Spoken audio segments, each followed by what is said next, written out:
Hare Krishna, Krishna Krishna, Hare Hare, Hare Rama, Rama Rama, Hare Hare. Vancha kalpatarubhyascha kripa sindhubhya eva cha patitanam pavanebhyo Vaishnavebhyo namo namaha.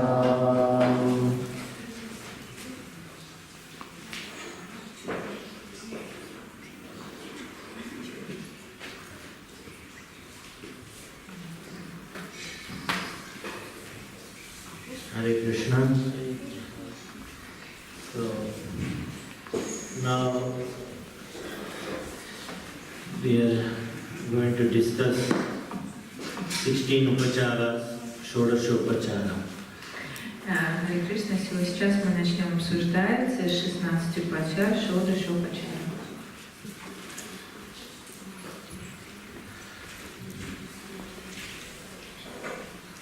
So when there is in any temple or anywhere deity is established, worship of the deity is established, one must offer different upacharas, different offerings has to be made. Итак, когда в каком-либо храме устанавливаются божества, необходимо предлагать им различные упачары, различные предложения делать. And these are all mentioned in the standard textbooks. Они все упоминаются в стандартных книгах, писаниях. Yesterday we had a small introduction about Pancharatra textbooks.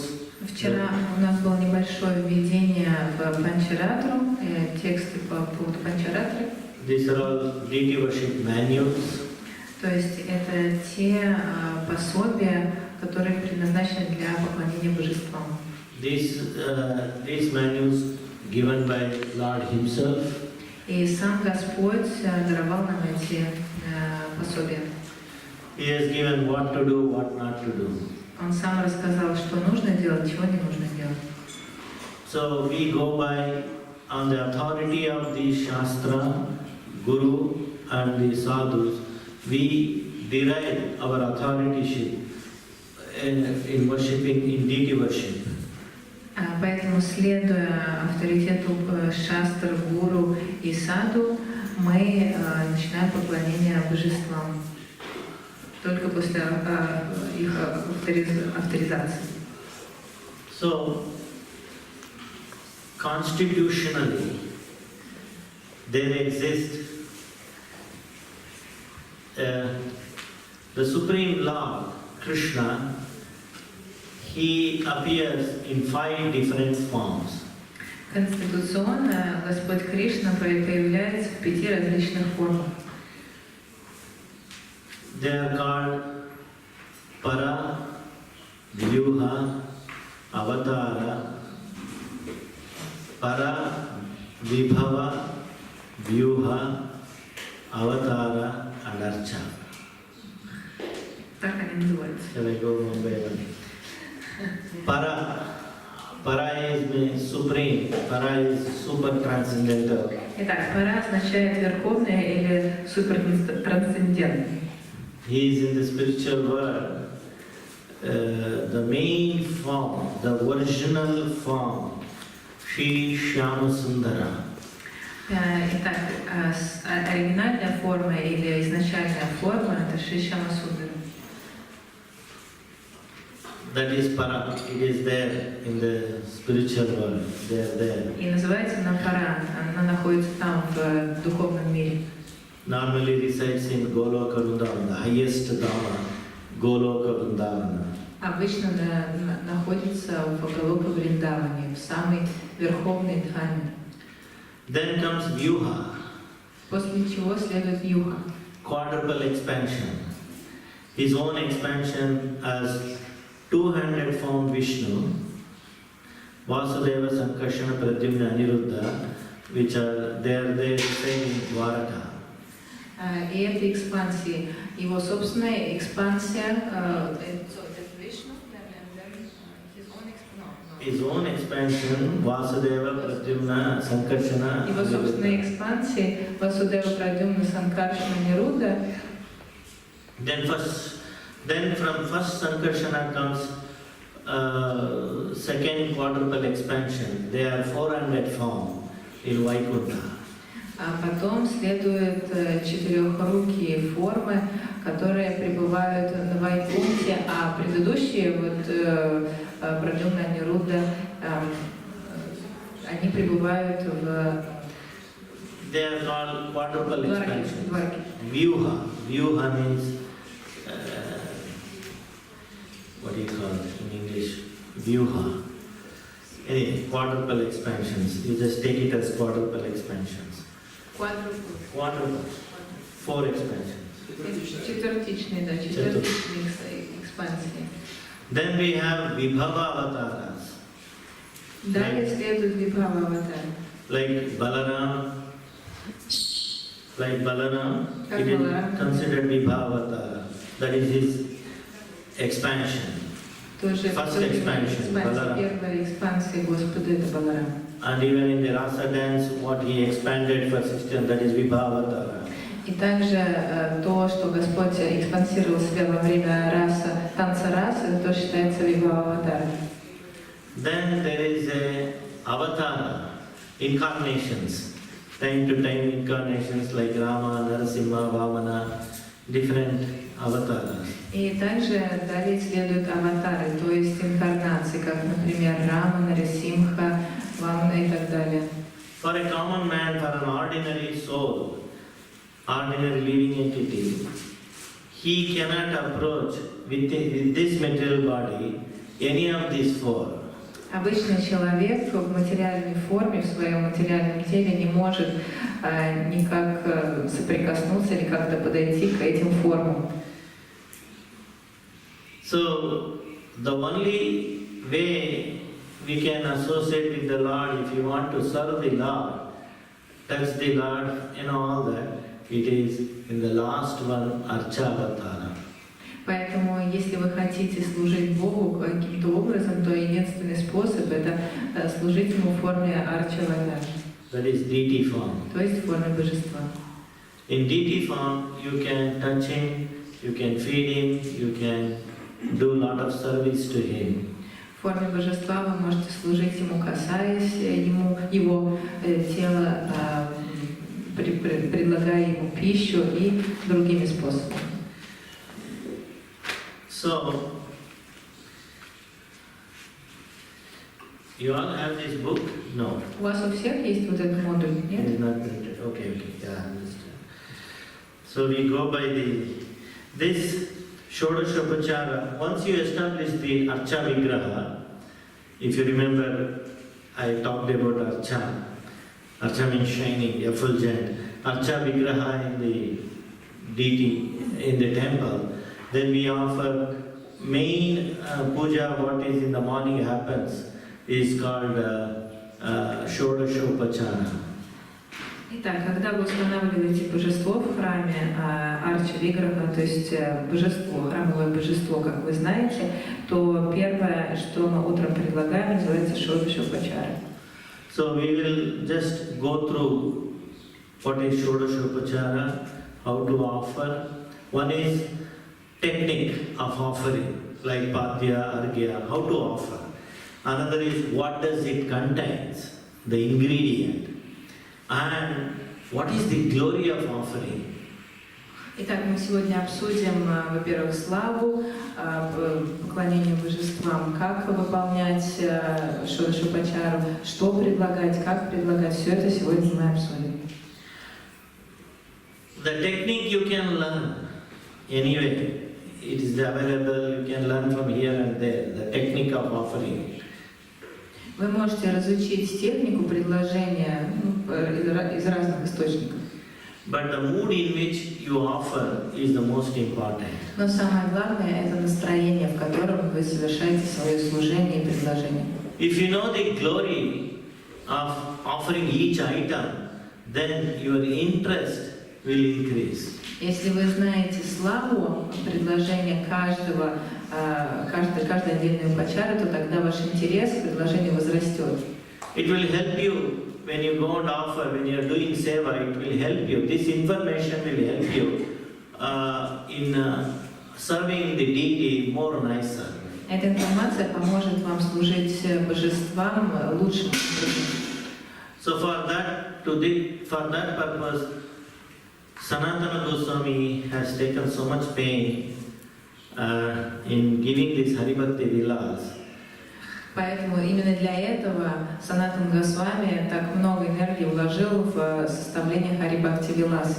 And elaborately explains to us the glories of Shodashapachara. Each upachara he is explained it. Чтобы детально описать и рассказать нам о каждой упачаре, которую он в деталях описал в Харибхакти Виласе. He did not go into how technical detail, how to offer. При этом он не описывал какие-то технические детали, как именно предлагать. He gave us the information. If you offer this, what benefit you get? Но он описал преимущество предложения каждой упачары. How Lord will be pleased and He will award you. Как каким образом Господь будет удовлетворен от предложения каждой упачары и как Он вас вознаградит.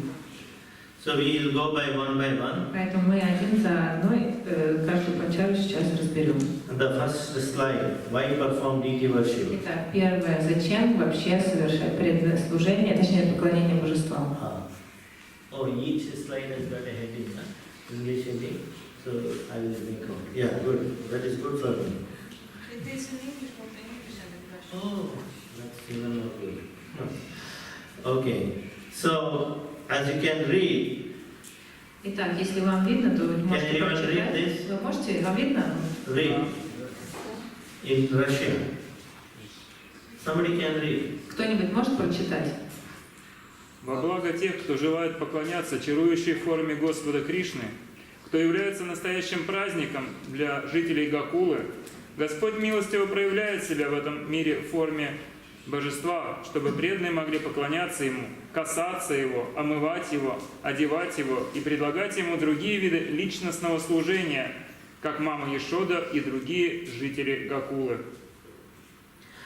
So, Shaligram Shila is the direct appearance of the Lord. Итак, Шилаграм Шила является прямым проявлением Господа. He is considered to be the best form of worship. И считается лучшей формой для поклонения. Still, due to his extraordinary beauty and sweetness, Но при этом из-за своей экстраординарной красоты и сладости devotees are attracted to the personal form of the Lord, manifested as deity. преданные привлекаются к личностной форме Бога в виде божества. So the Lord appears as deity form to, for the benefit of his devotees, so that they can worship Him. They can also, do the service like as the quote says, the residents of Gokula or the Yashoda. Именно поэтому Господь проявляет себя в форме божеств, чтобы Ему могли поклоняться Его преданные, словно как вот в этой шлоке описывается как жители Гокулы и мама Ешода. So Haribhakti Vilas describes the procedure for deity worship. В Харибхакти Виласе описывается процедура поклонения божествам. And the Agamas also describe the deity worship. Where? Agamas, Pancharatra Agamas also describes the deity worship. Панчаратра Агамас также в нем также описывается поклонение божествам. And there are two kinds of deities. Существует два вида божеств. Two types of deities. Yeah. Swayamvekta, Krishna's personal appearance of deity. Yeah. Somebody can read that. Можете прочитать, пожалуйста, кто-нибудь? Своям Якта – личное проявление Шри Кришны в самопроявленном божестве. Пратиштха-мурти, когда божество проявляется благодаря стараниям его преданного, оно считается установленным. So, here you can see there are two types of deities. One is personal appearance of self manifested. That is very rare. Это как вы видите, существует два вида божеств. Вот первое, это самопроявленная форма, что является очень редким случаем. These personal forms are very rare and it is not available for everybody. Такие личные формы очень редко встречаются и не каждому доступны. For Rupa Goswami it was manifested, Sanatana Goswami he was manifested. So they are all self-manifested deities, Radharaman. Господь явился в самопроявленной форме Рупи Госвами, Санатана Госвами. Tirupati Balaji. Также Баладжи в Тирупати тоже. Udupi Krishna. И Удупи Кришна. And Srirangam. И в Шри-Рангаме тоже. Kanchipuram Varadaraja. И Варадваджи. Varadaraja. Варадараджа в Шри... There are only countable in the hand, you can count them, these self-manifested deities. И их можно по пальцам пересчитать, этих самопроявленных божеств. But you cannot go and worship there, it's not possible. Но мы не можем поклоняться там, это невозможно. Can you think of going to Tirumala Balaji and enter the altar? Как вы можете себе представить вообще служение на алтаре в Баладжи, в Тирупати, в Тирумале? So, following the Shruti, Smriti, Tantras, Agama, the devotees duly install the deity and worship with faith and devotion. Итак, следуя Шрути, Shruti, Smriti, Agamas, the devotees duly install the deity. Преданные с точностью, как следует, устанавливают божеств And worship with faith and devotion. и поклоняются им с верой и преданностью. If you remember, I told you what is the qualification to worship the deity. Если вы помните, я вам рассказывала, в чем заключается квалификация преданного для того, чтобы можно было поклоняться божествам. Only qualification is to have Единственная квалификация это что? worshipper must have faith and devotion Единственное это то, to что Krishna. поклоняющимся должен верить и быть преданным Кришне. Верить в Кришну, быть преданным ему. So glories of worshipping the deity. The next is glories of worshipping the deity. Следующее слава поклонению божествам. Is that? Yeah. Deity gives the worshipper. What is it? By worshipping, yeah, they split it, no problem. By worshipping the deity of the Supreme Lord. Somebody can read? Don't expect her to read because she is translating. She will not be able Думаете, to. что она тут читать будет, она все переводит. Someone else can read. Кто-то еще может прочитать. Благодаря служению Божеству Верховного Господа преданный освобождает не только всю свою семью, но и весь мир. Божество дарует поклоняющемуся все, что он пожелает, словно исполняющее желание древа. Can you imagine the performer, the worship of the Supreme Lord? Devotee not only delivers his entire family, but he delivers the entire world. Ну вот представляете, что тот, кто поклоняется, освобождает не только всю свою семью, но также освобождает весь мир. And deity gives him whatever he desires. И божество дарует ему все, что он пожелает. In other words, there is nothing that remains unobtained in this material world. Иначе говоря, ничего не останется у поклоняющегося из того, что он пожелает в этом мире. То есть все ему будет даровано. Can anyone think of an example where someone worshipped the deity, where this statement, not only his family, but he delivers the entire world? Who did that? А можете вспомнить какой-то пример, когда поклоняющийся божеству действительно освободил не только всю свою семью, но и весь мир? Можете вспомнить?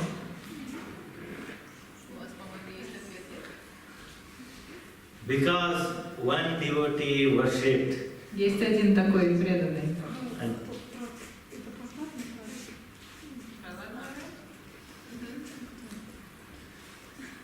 more closer.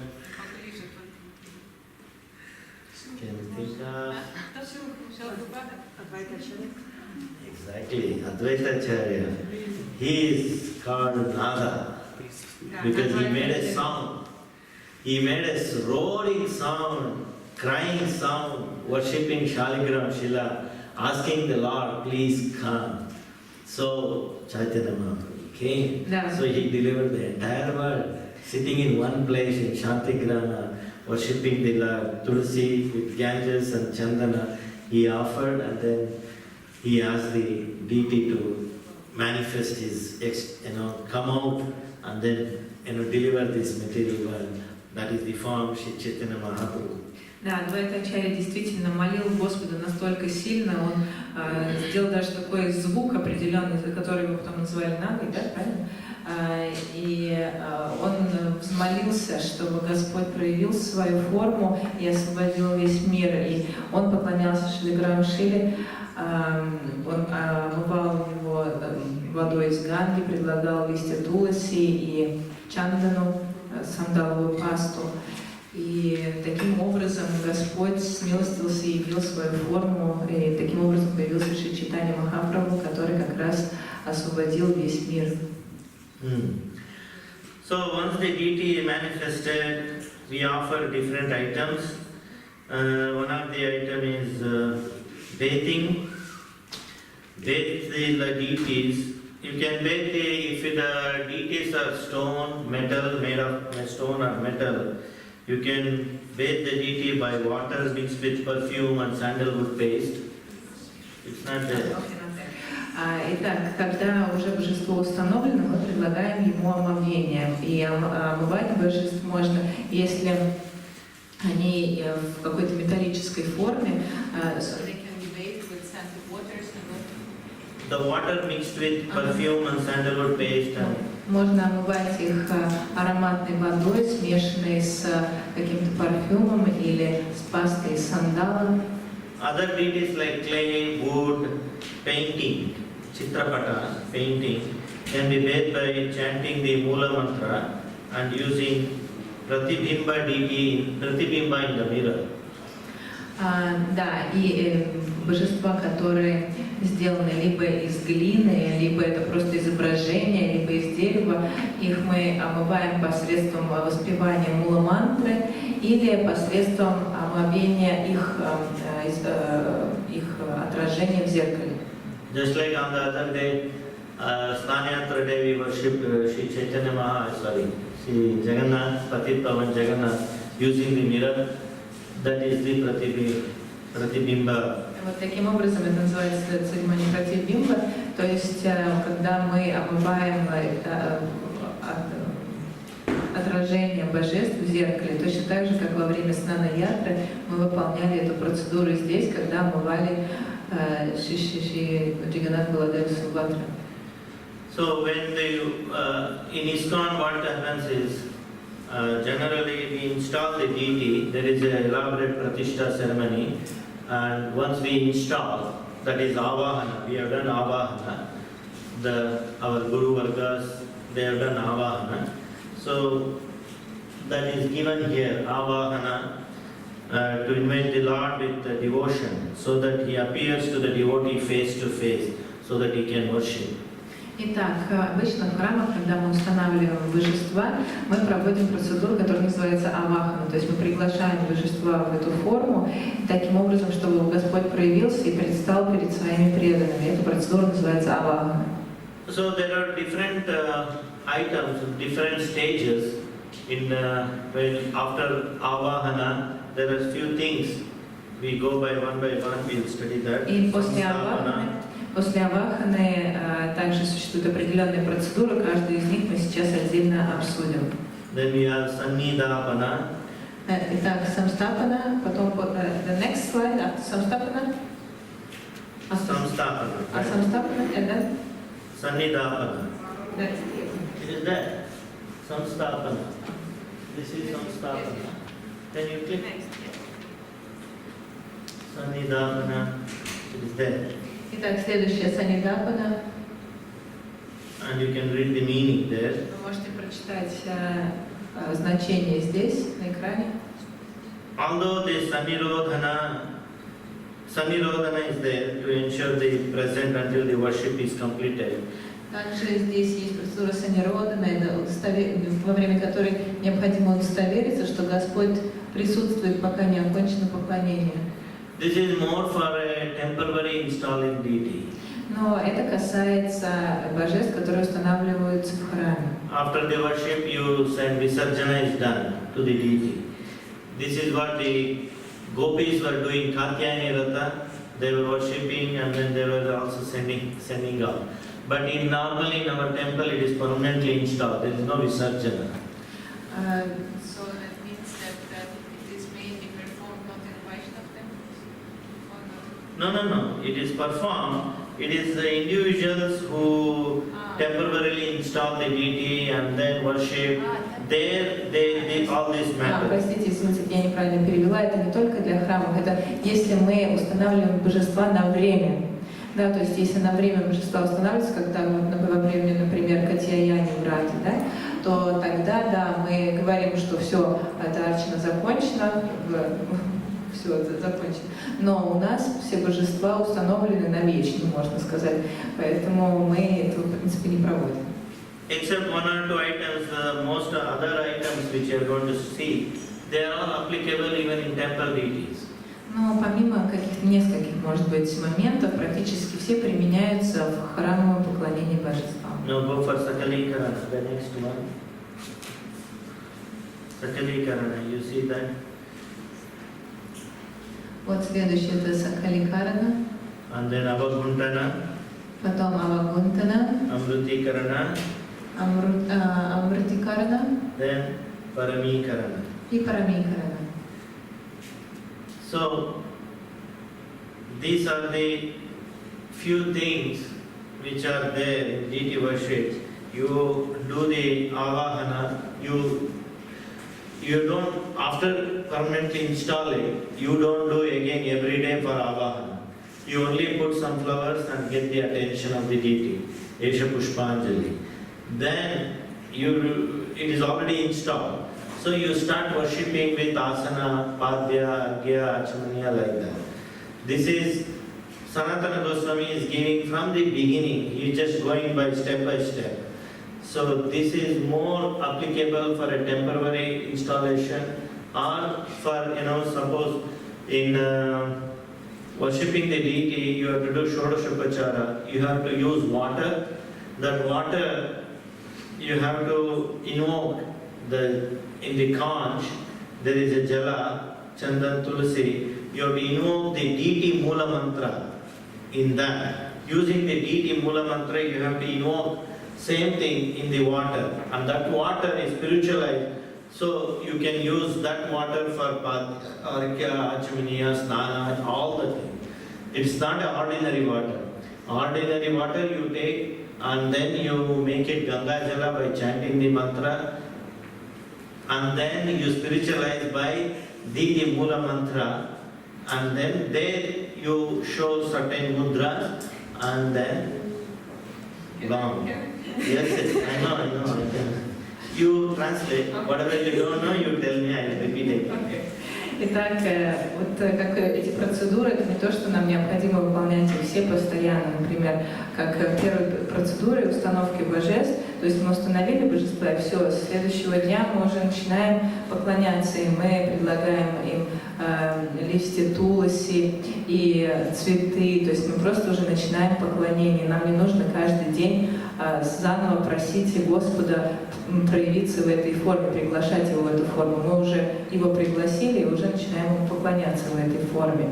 Но Санатана Госвами рассказал, нам необходимо выполнять эти процедуры также, например, как при подношении воды. То есть у нас есть простая вода, мы ее не преподносим Господу, не предлагаем, а мы сперва приглашаем Гангу войти в эту воду, и после этого только начинаем предлагать. То есть эту процедуру мы проводим для того, что, скажем, на ежедневной основе, для того, чтобы пригласить Гангума в эту воду. Эту воду, которая также содержит, когда мы наливаем ее в раковину, в кончик, в раковину.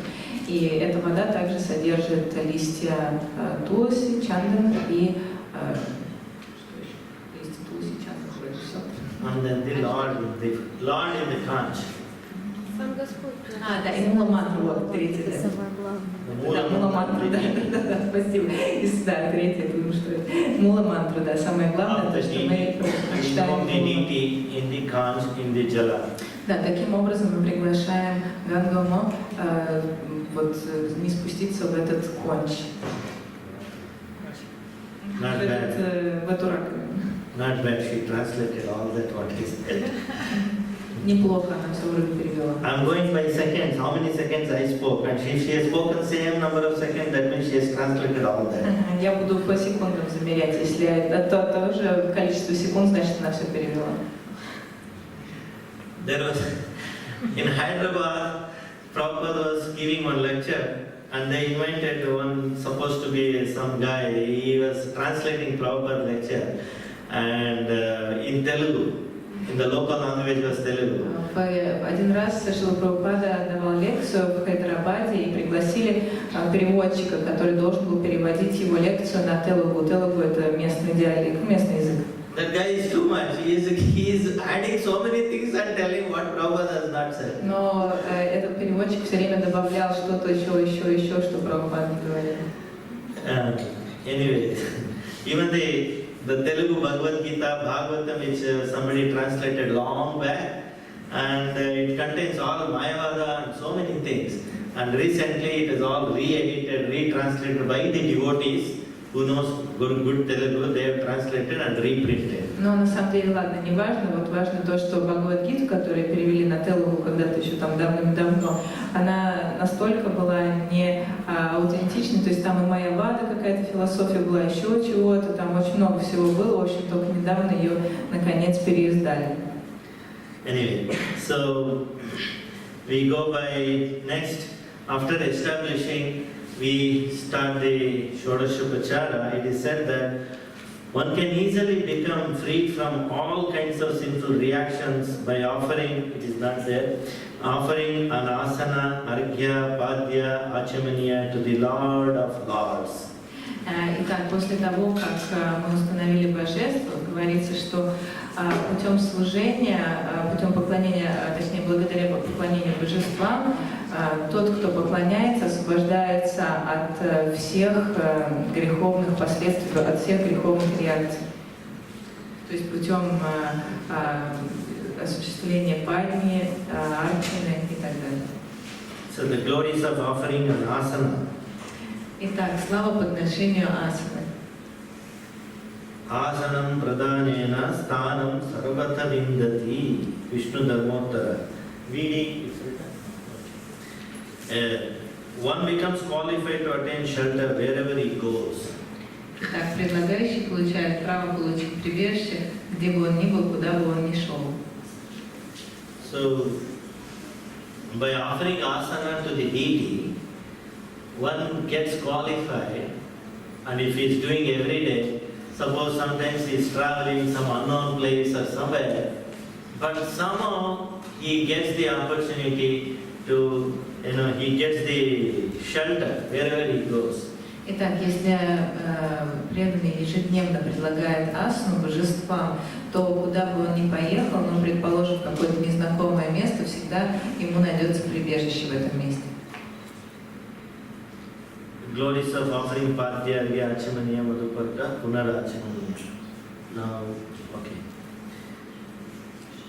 Padya, one attains the result of giving cows in charity. Итак, падья. Предлагающий достигает результата благотворительной раздачи коров. Такого же результата, как от благотворительной раздачи коров. Why it is said one attains the result of giving cow in charity? Итак, почему же говорится, что можно достичь вот такого результата, как от благотворительной раздачи коров? It's because in the Garuda Purana it is mentioned, in the Shastra also it is mentioned, Garuda Purana is Shastra, it is mentioned, anybody who is about to die or is passed away, the relatives, if they give a charity, if they give a gift of cow, he straightaway goes to Vaikuntha.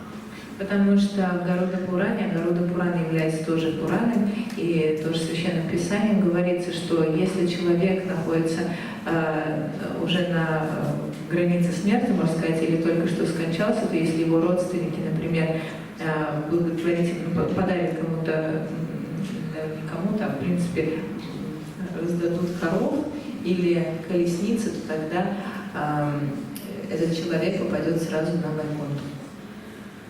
That is why in olden days, in ancient times, they always mention giving cows in charity. Именно поэтому всегда с древних времен говорится, что необходимо благотворительно раздавать коров. So here, one attains the result of giving cows in charity. It means that when you offer padya, when you wash the lotus feet of the Lord, you get the benefit of going back home, back to garden. Because wherever, his feet is, you will go at the feet of the Lord, that is in Vaikuntha. Поэтому процедура пади как раз говорит, что во время омовения стоп, точнее, благодаря омовению стоп божеств, преданный может попасть обратно домой к Богу, то есть на Вайкунтху, потому что пребывание у стоп Господа равняется пребыванию на Вайкунтхе. And how do you offer padya? You offer padya 2 times. Итак, как же предлагать падью? Необходимо предлагать дважды. You take the water in the spoon and then show to the lotus feet and drop it. Вы наливаете воду в ложечку, показываете лотосным стопам Господа, потом выливаете ее. And technically, actually, even the Pancharata Pradipa also mentions in the elaborate deity worship, when you wash the lotus feet, what happens is the tulsi and the lotus feet, you have to, after washing, tulsi may go off, and you have to wipe it. You cannot simply leave. After washing the feet, will you leave anybody like that? Even in the village in India, after washing the feet, they give you, they offer a towel, cloth.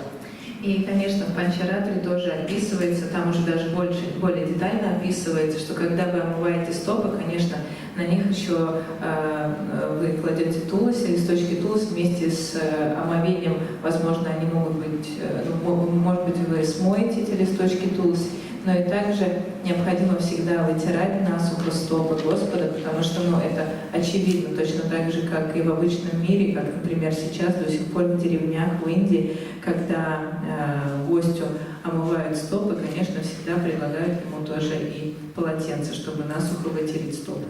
So when you wipe the lotus feet, then automatically tulsi is gone. So you have to put back the tulsi. Поэтому, когда вы вытираете стопы, то, конечно, листочки туласи пропадают. В общем, вы их стираете, то необходимо их обратно поместить. So you should have tulsi, of course. In the Shodashapachara plate, you will have a lot of tulsi, and immediately take tulsi and put it to the lotus feet.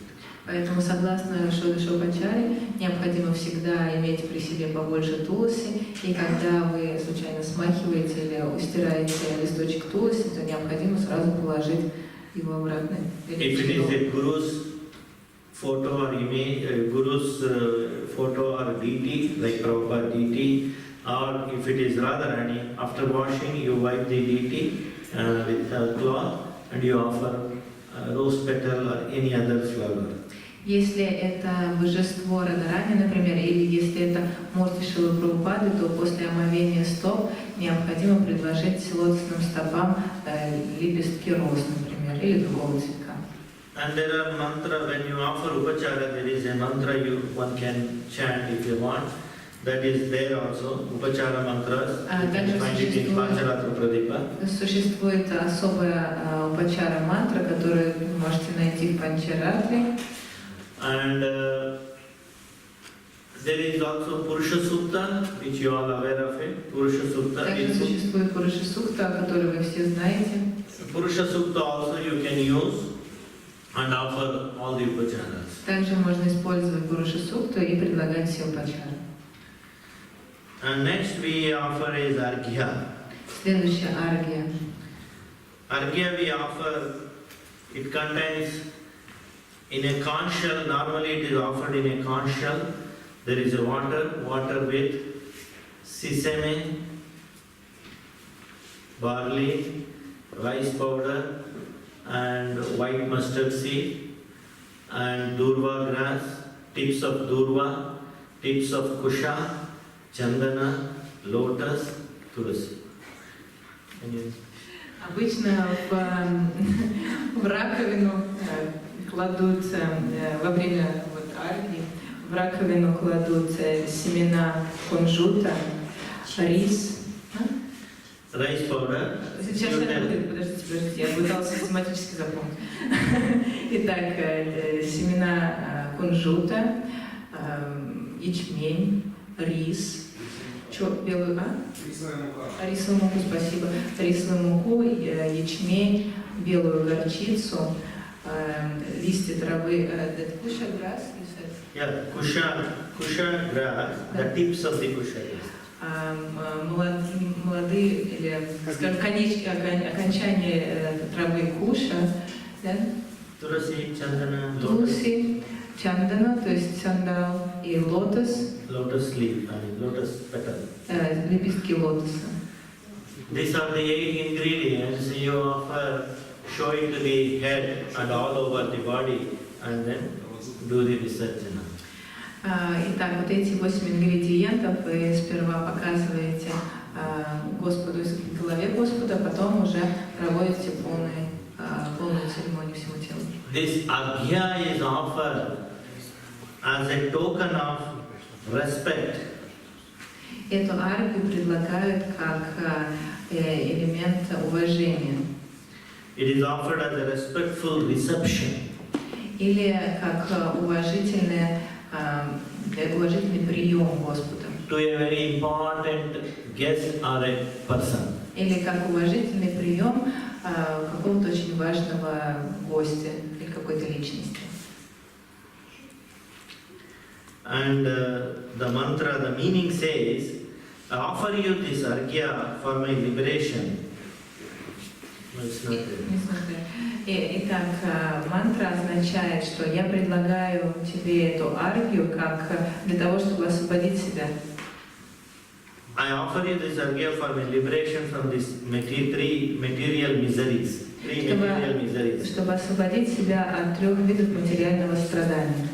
This argya has the capacity to give relief. Эта аргия обладает возможностью предоставить устранение.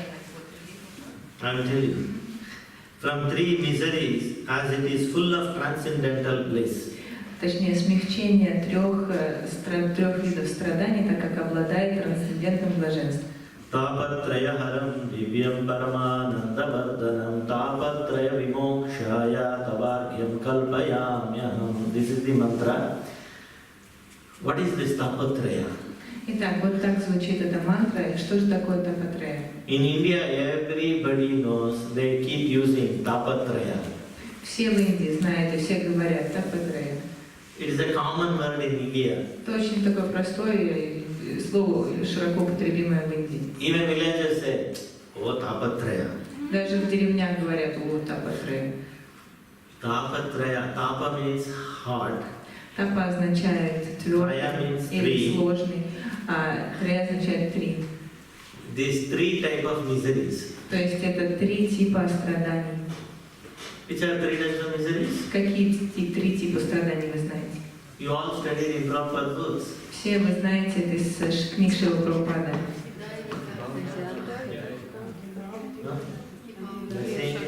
Yes. Adi Bhautika, Adi Devika, Adi Atmika. Miseries from the body and mind, miseries from the other living entities like me, and miseries from the material nature. Итак, 3 вида страданий – это страдания из-за этого тела, в котором я повязываю себя самого, страдания из-за других личностей или каких-то живых существ, ну, вроде как от меня, например, страдания, или страдания от природы. And then comes Achamaniya. Следующее – это ачамания. Achamaniya is offered hand to mouth for drinking purpose or washing purpose. Both are there. Archananiya is there previous. Here only there. Argya, Archananiya. Argya and Archananiya. Both are there together. И там, да, действительно, и аргья, и ачимания вместе. Итак, ачимания предлагают в районе головы, скажем, от from Hand to mouth. from head to Mouth. mouth. Из руки к рту, скажем так, для того, чтобы, в смысле, и рукам, и рту, чтобы осуществить омовение, очищение. Normally it is offered 3 times. Обычно 3 раза предлагают. And the Archamaniya water contains И такая вода для этой ачимании содержит clove powder, гвоздику, порошок гвоздики, nutmeg. мускатный орех. There is one scent called kakala berry. И еще ягоды какури. And you can also use saffron И также можно добавить шафран. and cooking camphor, А можно пищевой камфор добавить. ilachi powder, cardamom. Можно кардамон добавить. So you can mix it and then you can offer this scented beautiful water for the Lord's mouth. И вот после такой ароматизации этой воды можно предлагать ее Господу для того, чтобы он омыл свои руки и рот. So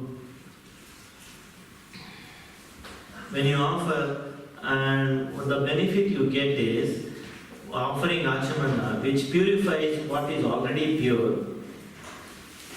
Итак, преимущество этой ачимани — это то, что она очищает то, что уже является чистым. And you read that what is there. И здесь также говорится, что предлагающий архию или ачиманию освобождается от всех греховных реакций, предлагающий ачиманию преданный получает право жить на райских планетах после освобождения от всех грехов. Здесь имеется в виду райские планеты — это Вайкунта. In the Veda Upanishad, you often find the description of the Swarga. You will go to Swargaloka. В Ведах, в Упанишадах часто вы встречаете описание сваргалоки и то, что вы потом попадете на сваргалоку.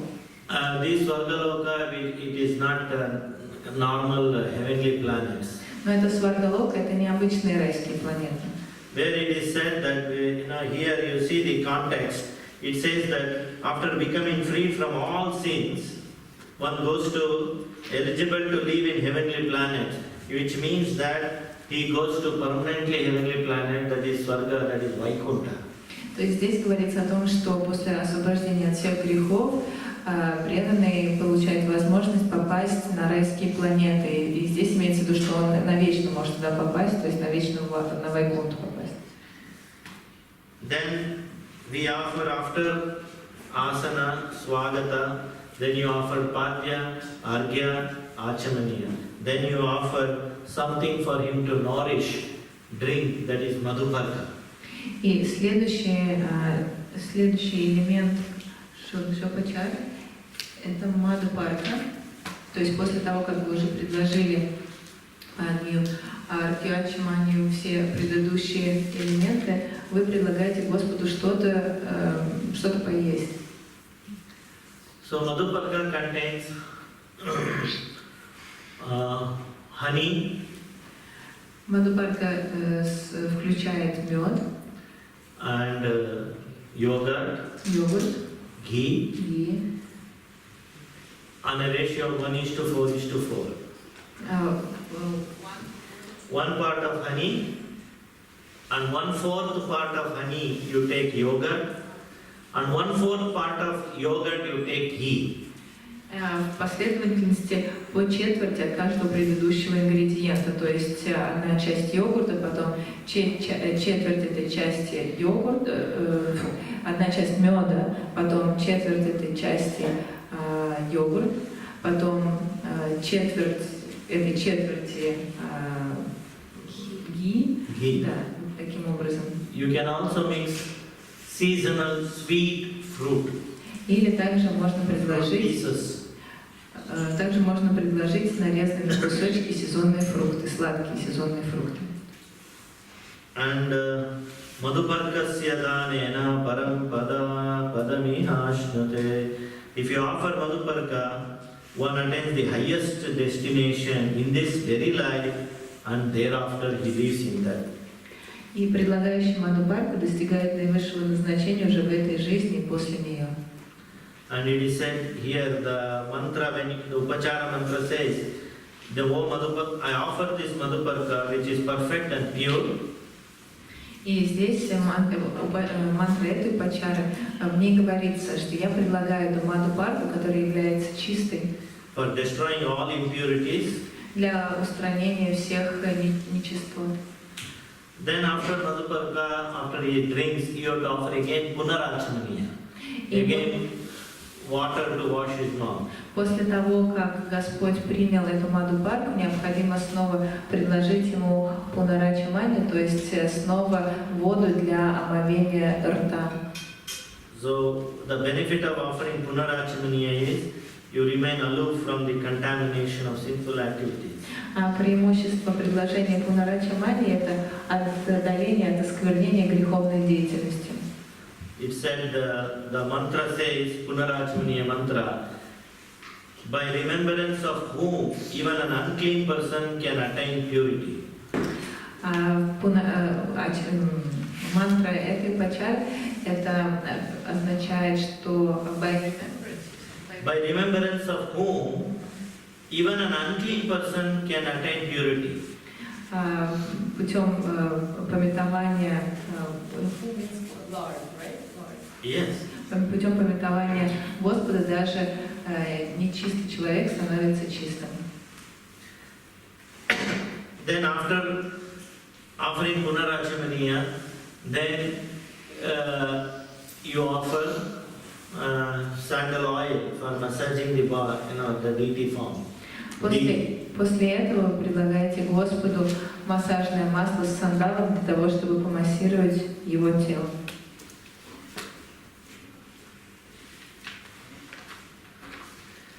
So massaging is done. Yes. Somebody can read, somebody can read the translation. Кто-нибудь может прочитать про массаж? Пожалуйста. Массаж. Благодаря массажу Господа Вишну с ароматизированным шафраном и лекарственными травами, маслом, Господь Мадхава и его спутница впадают в экстаз и награждают личным общением с собой на 100 манвантар, в скобках, навечно.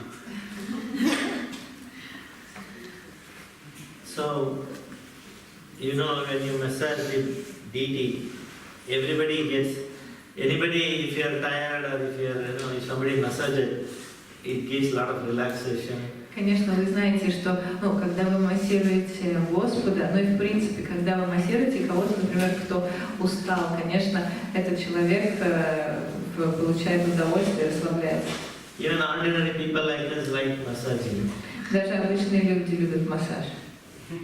And that is why, you see there is a lot of massage parlors. Поэтому сейчас очень много развелось массажных кабинетов. Spas are there. And in the Western world they have found machines for that. You just switch on the machine and sit on the chair, it massages all over. А в западном мире даже придумали сперва специальные машины, специальные кресла. Вы просто садитесь в кресло, оно вас массирует. But when you massage the deity, the Lord, the benefit you get is you go and stay in his personal association. Но если вы массируете Господа, то здесь существует определенное преимущество, потому что вы можете получить личное общение с Ним навечно. So the next is bathing. After massaging, you bathe. You bathing the Lord with water mixed with fragrant flowers, mogra, jati, attains the merit of donating the entire earth. Следующее, что следует после массажа, это омовение. Омовение Господу после массажа. Сейчас, одну секунду. It's not there. It is there. Итак, омовение Господу. Oh, right. It is there, да? Yeah. Yes. Да, приравнивается к жертвованию всей земли. Okay. And then you start Panchamrita, milk, yogurt, ghee, honey, sweet water. После этого можно предложить Panchamrita. панчамриту, Where is it? It is here, this one. Cow's milk. So, devotee should bathe the deity with Panchamrita separately, one by one. Итак, следующее это омовение панчамриты, то есть 5 элементами и 5 амритами, и каждый один за другим следует. Normally, in any bathing ceremony, it is, this Panchamrita, 5 ingredients are used. But sometimes, depending on time, place, circumstance, you may not get this in a place where you don't get the yogurt or cow's milk, proper cow's milk, because it is mentioned very clearly, you must use only cow milk. Обычно предлагается все 5 элементов, когда мы проводим процедуру омовения, но иногда из-за обстоятельств или из-за места проведения, может быть, какого-то элемента не хватает, может быть, йогурта не хватает, невозможно приобрести или сделать, или, может быть, даже молока нет, потому что здесь очень четко описывается, объясняется, что необходимо именно коровье молоко, никакое другое. But we don't know what you get in the market. Но сейчас мы даже не знаем, что мы покупаем в магазине под молоко. So you can use, depending if you can even bathe just with the simple pure water, spiritualized pure water. Поэтому можно просто совершить омовение чистой и очищенной водой, духовной водой, одухотворенной водой. Then Kshira-abhisheka phala. Kshira-abhisheka phala. Benefits of Kshira-abhisheka, yeah. Итак, преимущество Кшира-абхишеки. Shall I read it? The mantra, the benefit of offering the milk. Итак, преимущество молочного омовения или предложения молока. Психические и физические страдания преданного уменьшаются благодаря омовению Господа Вишну в молоке. Тот, кто омывает Господа Вишну молоком, также получает возможность пребывать в молочном океане. So one who bathes the Lord with milk also receives the opportunity to reside in the ocean of milk. Kshirena snapanam Vishnu Kshiram Bodhi Pradam Tatha. The Lord offers his ocean of Shvetadvipa. He offers Shvetadvipa, the milk, ocean of milk. Таким образом, Господь предлагает Шветадвипу и океан молока, молочный океан. So one Vaishnava poet, he's praying to the Lord, who is the Kshiram, Kshira Vishnu. He's saying, "O Lord, your Kshira is also sometimes known as Amruta. So you are lying in Kshira ocean of milk on the bed of Ananta." Итак, один вайшнавский поэт вознес такие молитвы и такую поэму Господу. Он обращался к нему как Вишну, Вишну, который возлежит в молочном океане. Он сказал: «О Господь, Ты возлежишь в кшире, в молоке, на своем Ананта-шеше, на своем змее Ананта». He says, Lord Ananta has got thousands of mouths. А у Господа Ананты 1000 ртов. Thousands of hoods. Точнее, 1000 голов. So how much poison he has got? Сколько же у него яда? Сколько же у него яда? So much of poison. Столько яда. So he is asking, little poison in my heart will be a problem for you to take me there. И тогда он говорит: небольшое количество яда в моем сердце послужит ли причиной, послужит ли помехой, чтобы ты не взял меня к себе? Can't you give me one drop of Amruta? You are sleeping, you are on the ocean of Amruta. In that one drop you give me.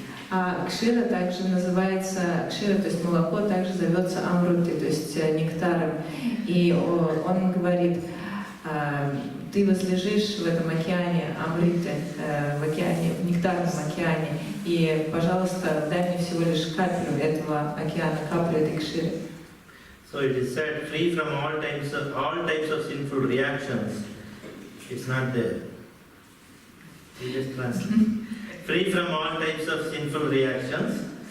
Итак, благодаря этой церемонии можно освободиться от всех греховных реакций, от всех грехов. And one can enjoy life in the abode of Lord Vishnu in the spiritual world. И наслаждаться жизнью в месте пребывания Господа Вишну в духовном мире. This is the fruit of offering milk. В этом и заключается плод предложения молока Господу. Then we have yoga. Следующее йога. Shirena stapana pala. Shira over dadi. Дади, но есть дади. No dadi? Дади. Yeah. So one can read that by waiting the Lord. Yeah, please read. Yeah. Итак, омывая Господа йогуртом. Better you sit there and then you can. That will be easy for you. Otherwise, every time you turn around. Maybe you can make something. Итак, омывая Господа йогуртом, преданный становится достойным войти в Царство Бога. Там ему поклоняются лучшие из возвышенных личностей. Спасибо. Преданный может избавиться от плохих снов, разрушить греховные реакции, увеличить свою благоприятность. Vishnu lokam avapnoti sevyamanam surottamai. When one offers yoga to the Lord, he is worshipped by the exalted personalities in the spiritual world. He goes back to Godhead, there he is worshipped by other, those who are residents of Vaikuntha. They worship him. That by the person who offered the yoga. Итак, тот, кто предлагает йогурт Господу, возвращается на Вайкунту, и там ему уже служат самые возвышенные личности, резиденты Вайкунты. And as long as he is in this material world, he does not get bad dreams. И пока он остается здесь, в этом материальном мире, его не будут волновать плохие сны. Sarva Shubhaprada. He is full of, he achieves all auspiciousness. Он достигнет благоприятности во всем. So there is Madhuparka. Is there? Madhuparka. No. Next is? Yeah, Madhuparka is left out. I know that. My friend who did that, he left out the Madhuparka Snana. So then you have, after yogurt, you have ghee. The ghee, more you offer ghee, you get more benefit. После йогурта следует ги. При этом, чем больше ги вы предлагаете, тем больше преимуществ, тем больше выгоды. So then you offer honey. После этого вы предлагаете мед. It said that one who offers honey, he enjoys happiness in the abode of Agni, fire god. И говорится, что тот, кто предлагает мед, будет испытывать блаженство и счастье в царстве огня, Бога огня. And afterwards he goes to the abode of Vishnu in the spiritual sky. После чего попадет или поднимется в царство Вишну в духовном небе. Person offers, bathes the Lord by honey and sweet water. He achieves all good fortune. Тот, кто омывает Господа водой, смешанной с медом, достигает good fortune. Всего благоприятного, хорошей удачи, скажем. And all the people of the world treat him in a friendly manner. И все люди в мире всегда будут относиться к нему дружелюбно. Who doesn't want to be treated in a friendly manner? Кому бы не хотелось, чтобы к нему относились дружелюбно? As it is, there is a number of enemies we have. Так как у нас столько врагов в этом мире. So we don't want to be enemy of anybody. Мы же не хотим быть ничьим врагом. What is that Goswami Astakari says? Nirmatsaram Ujito Lokanam Itakarinam Dira Dina Jadira Janapriyo Priyakaro Nirmatsaro Ujito. They are Priyakara, they are such loving personalities. They didn't have any matsarya, any jealousy. Nobody has any jealousy. They were all friendly to with Goswamis. Как 6 Госвами Вриндавана, например, они были настолько приятными в общении, что у них не было никаких врагов, и все с ними дружили.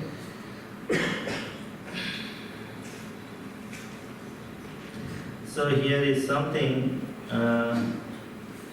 Markandeya Rishi, he is instructing Indradumna, it is not there,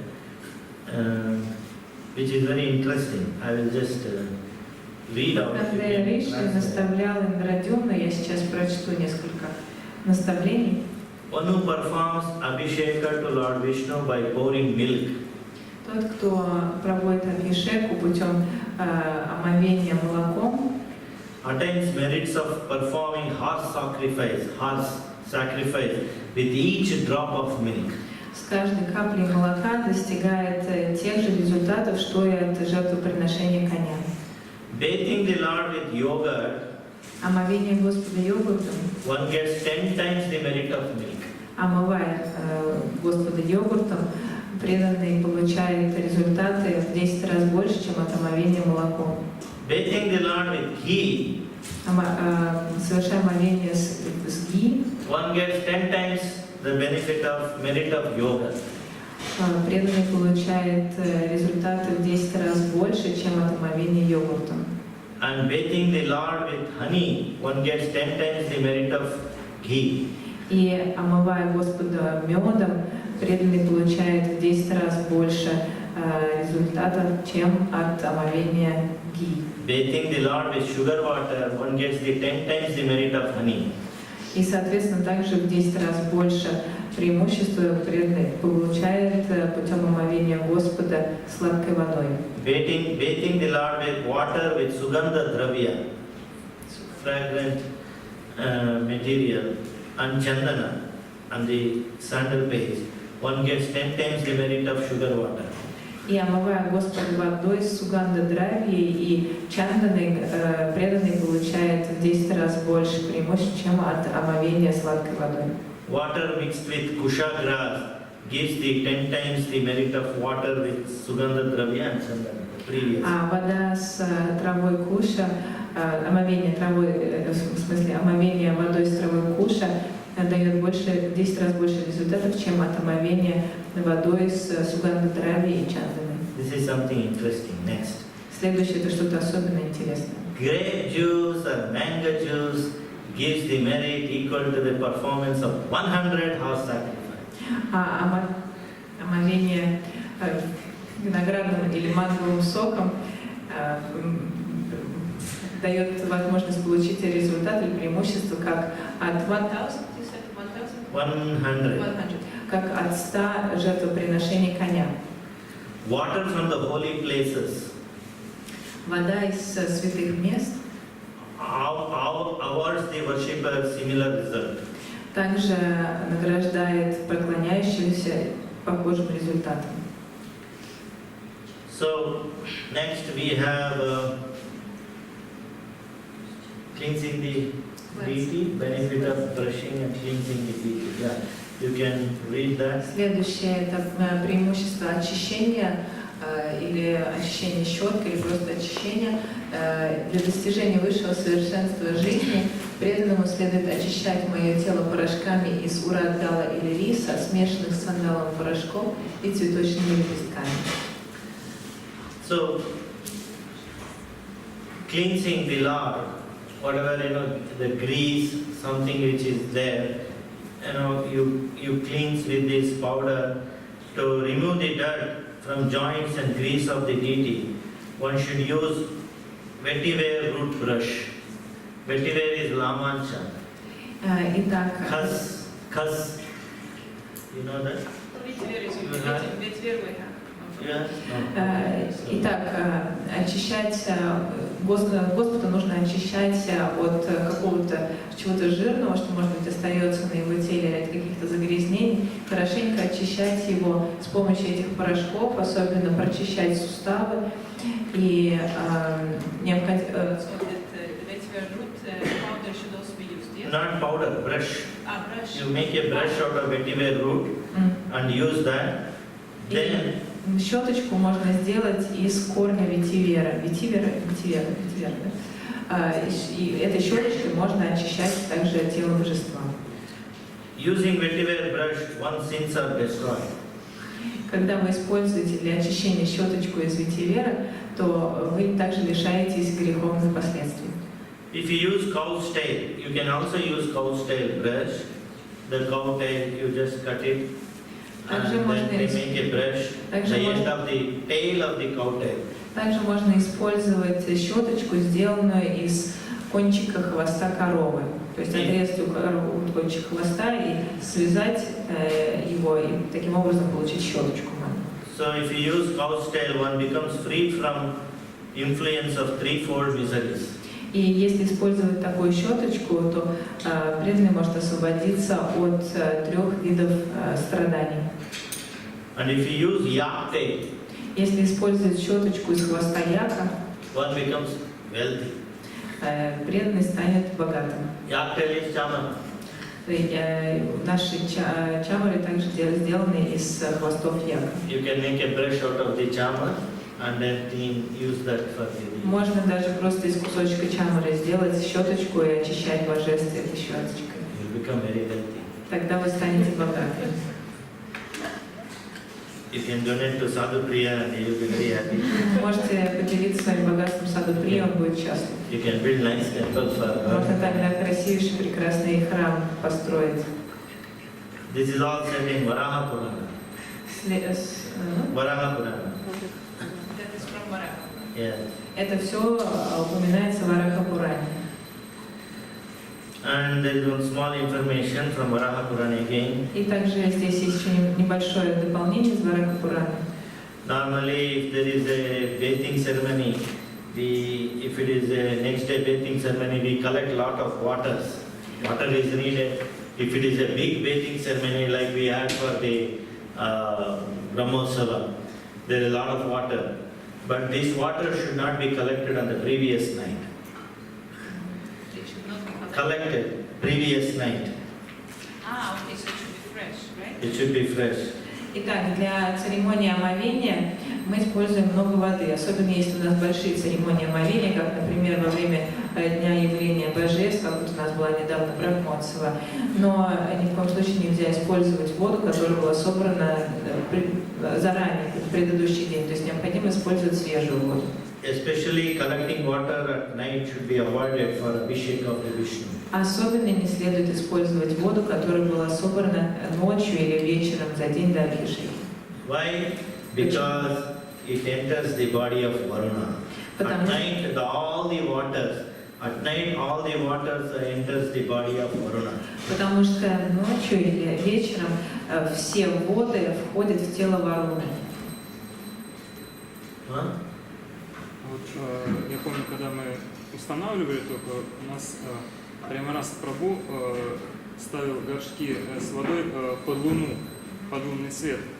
I remember when we were doing the deity installation, Premraj Prabhu, he put all the pots with water for the next day's Abhishek in the moonlight. Okay. Moonlight. I have not heard this. I'll check it out. Maybe there must be some reason. Здесь наверняка есть какая-то особенная причина. Я, честно говоря, не встречался с этим, но я проверю. Next, it is said that bathing with conch shell. Следующее это омовение. You have to use conch shell for the, you use conch shell in the bathing of the deity. С помощью раковины. Раковины, которую мы используем для служения божествам. So when you use conch shell for the bathing in the water, you take the water with the conch shell and then bathe the Lord with the mantra. One liberated from the danger of being born again. Итак, когда вы омываете божество из раковины и при этом зачитываете мантры, то вы освобождаетесь от возможности заново родиться в этом мире. So it is said here, this is the Brahmadeva telling Narada Muni. He says, O Narada, water from rivers, well, lake and pond, if placed in a conch shell, it becomes as good as Ganges water.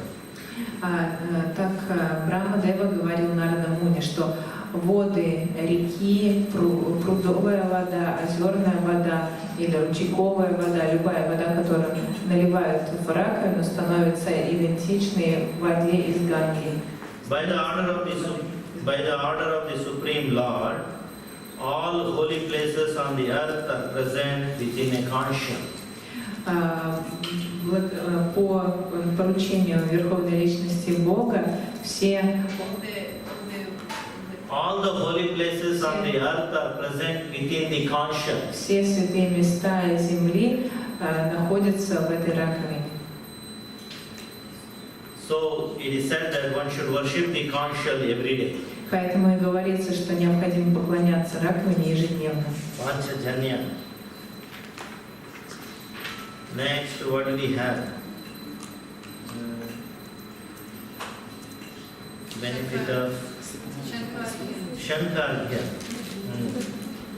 Yeah, you can read that. Итак, Шанха-архия, цветочные лепестки, плюс кунжут, плюс rice paddy as in rice like cooked. No, it is rice paddy dhan. It Так is называемый необрушенный рис. Необрушенный рис у нас, да, и необрушенный рис. Итак, тот, кто предлагает архию, состоящую из воды, цветочных лепестков, кунжута, необрушенного риса в раковине Господу Хари, достигает тех же результатов, как от предложения, точнее от дарения всей земли вместе со всеми океанами. So when the sun rises in the morning, the cold and fog disappears. Когда uтром восходит солнце, также появляется туман. Just by the rise of the sun. Similarly, as soon as one sees a conscious, all of his sinful reactions are destroyed. Can you come again with that sunrise and fog? When the sun rises, cold and fog disappears. Итак, когда восходит солнце, пропадает сразу же и холод, и туман. Таким же образом, когда... No. Similarly, if somebody sees conscience, Итак, таким же образом, когда кто-то видит раковину, то все греховные последствия также устраняются. simply by seeing one sinful reactions are all destroyed. What to speak of touching the conch? Что уж говорить о касании раковины. No one can estimate the piety of a Vaishnava who bears the Lord with Shankar. Никто не может даже оценить благость того, кто омывает Господа с помощью шанки, с помощью раковины. That means he gets, unlimited benefits. То есть, иначе говоря, этот человек получает бесконечную выгоду. So the next is Ghanta Palam. Следующее. Ringing bell, benefits of ringing bell while bathing the Lord. Следующее это преимущество колокольчика. So you can read that. Итак, когда вы звоните в колокольчик во время омовения божеств, точнее, звук колокольчика во время омовения божеств чрезвычайно важен, потому что Господь Кешава очень любит эту практику. Это не только благостно звонить в колокольчик в любое время. Извините, наоборот, это не благостно звонить в колокольчик в любое другое время, кроме как во время поклонения Господу. So Ghanta Palam. Next is, while bathing anyway you have to use bell. You have to worship the bell. That is the bell mantra we chanted. Sarvavadya Mayigante Deva Deva Sevalave Tomina Neva Sarvesham Puna Shubham Bhavati Shobhane. So you use the bell. So when in the morning, when you use the bell should Normally it is recommended that the bell should have the head Shankar Chakra. Итак, вам необходимо поклоняться также колокольчику, определенную мантру читать, которую мы разучили, да? Правильно мы разучили? И говорится, что благоприятно, чтобы на конце колокольчика, точнее на верхушке колокольчика, была чакра расположена. You offer chandana pushpa to the bell. Сперва вы предлагаете чандану и пушку колокольчику. Unfold your hand and chant that prayer, Sarvavadya Mahigante. И со сложенными руками возносите эту молитву, эту мантру, которую вы разучили. And take in the right hand. Потом берете его в правую руку. And just ring the bell like this. И начинаете звонить в него вот таким And keep образом. it back. И потом ставите его на место. The bell should always have a bell plate, asana. У колокольчика всегда должна быть своя асана, свое собственное место. All articles of the Lord, when first time when you are using, you try to use right hand first. И когда вы берете какой-либо предмет из принадлежащих Господу, специально для него предназначенных, всегда берите все предметы с правой рукой. Now, for bathing the Lord, you will hold the conscience. So you cannot use the right hand for ringing the bell. Но когда, например, во время омовения вы используете раковину для омовения, конечно, вы не можете взять колокольчик в правую руку, потому что она занята. So first time you take the bell and give it to the left hand.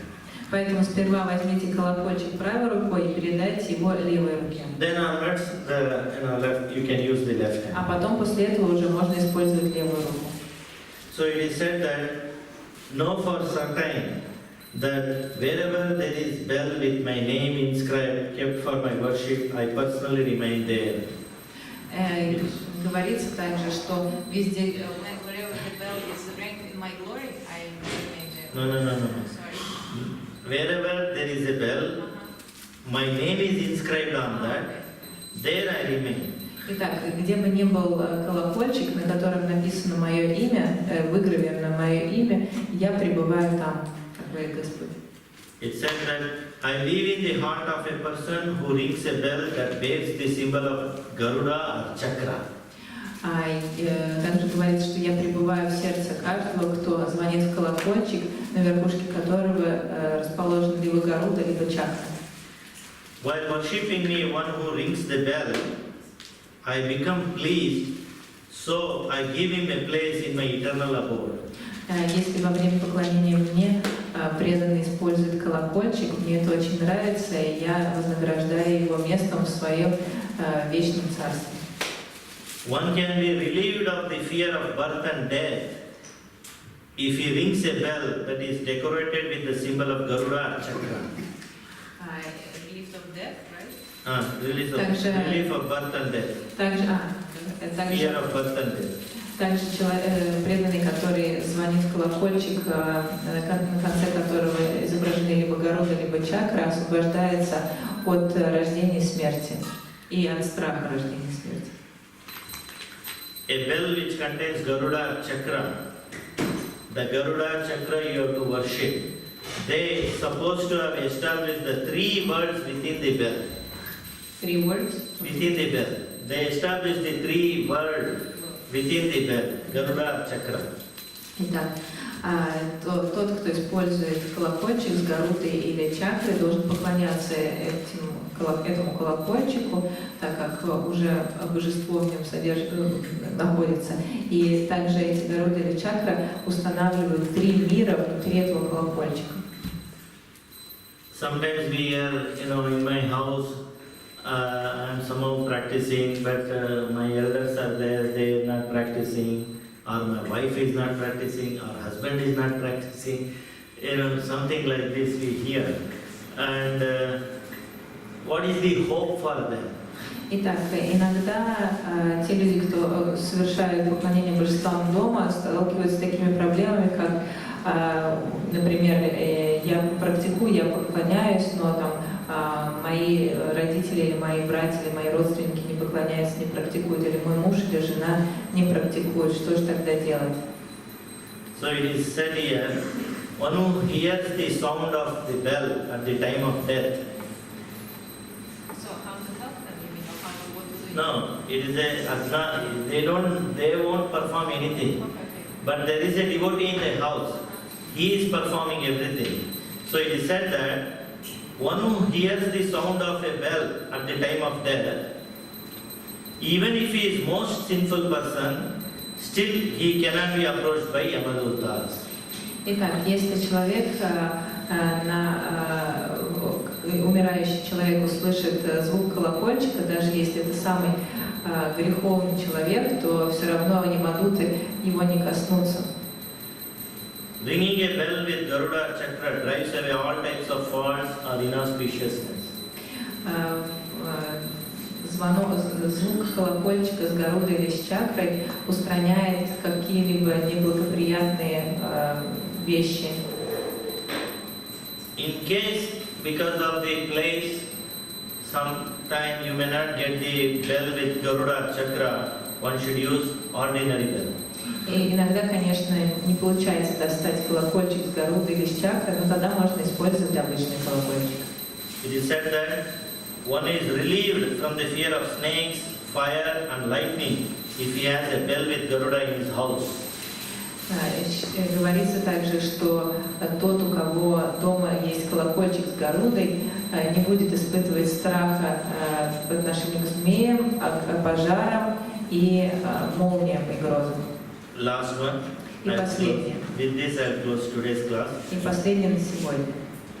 One cannot be called a devotee of Hari if there is no Shankar bell with Garuda Chakra in his house placed in front of the deity.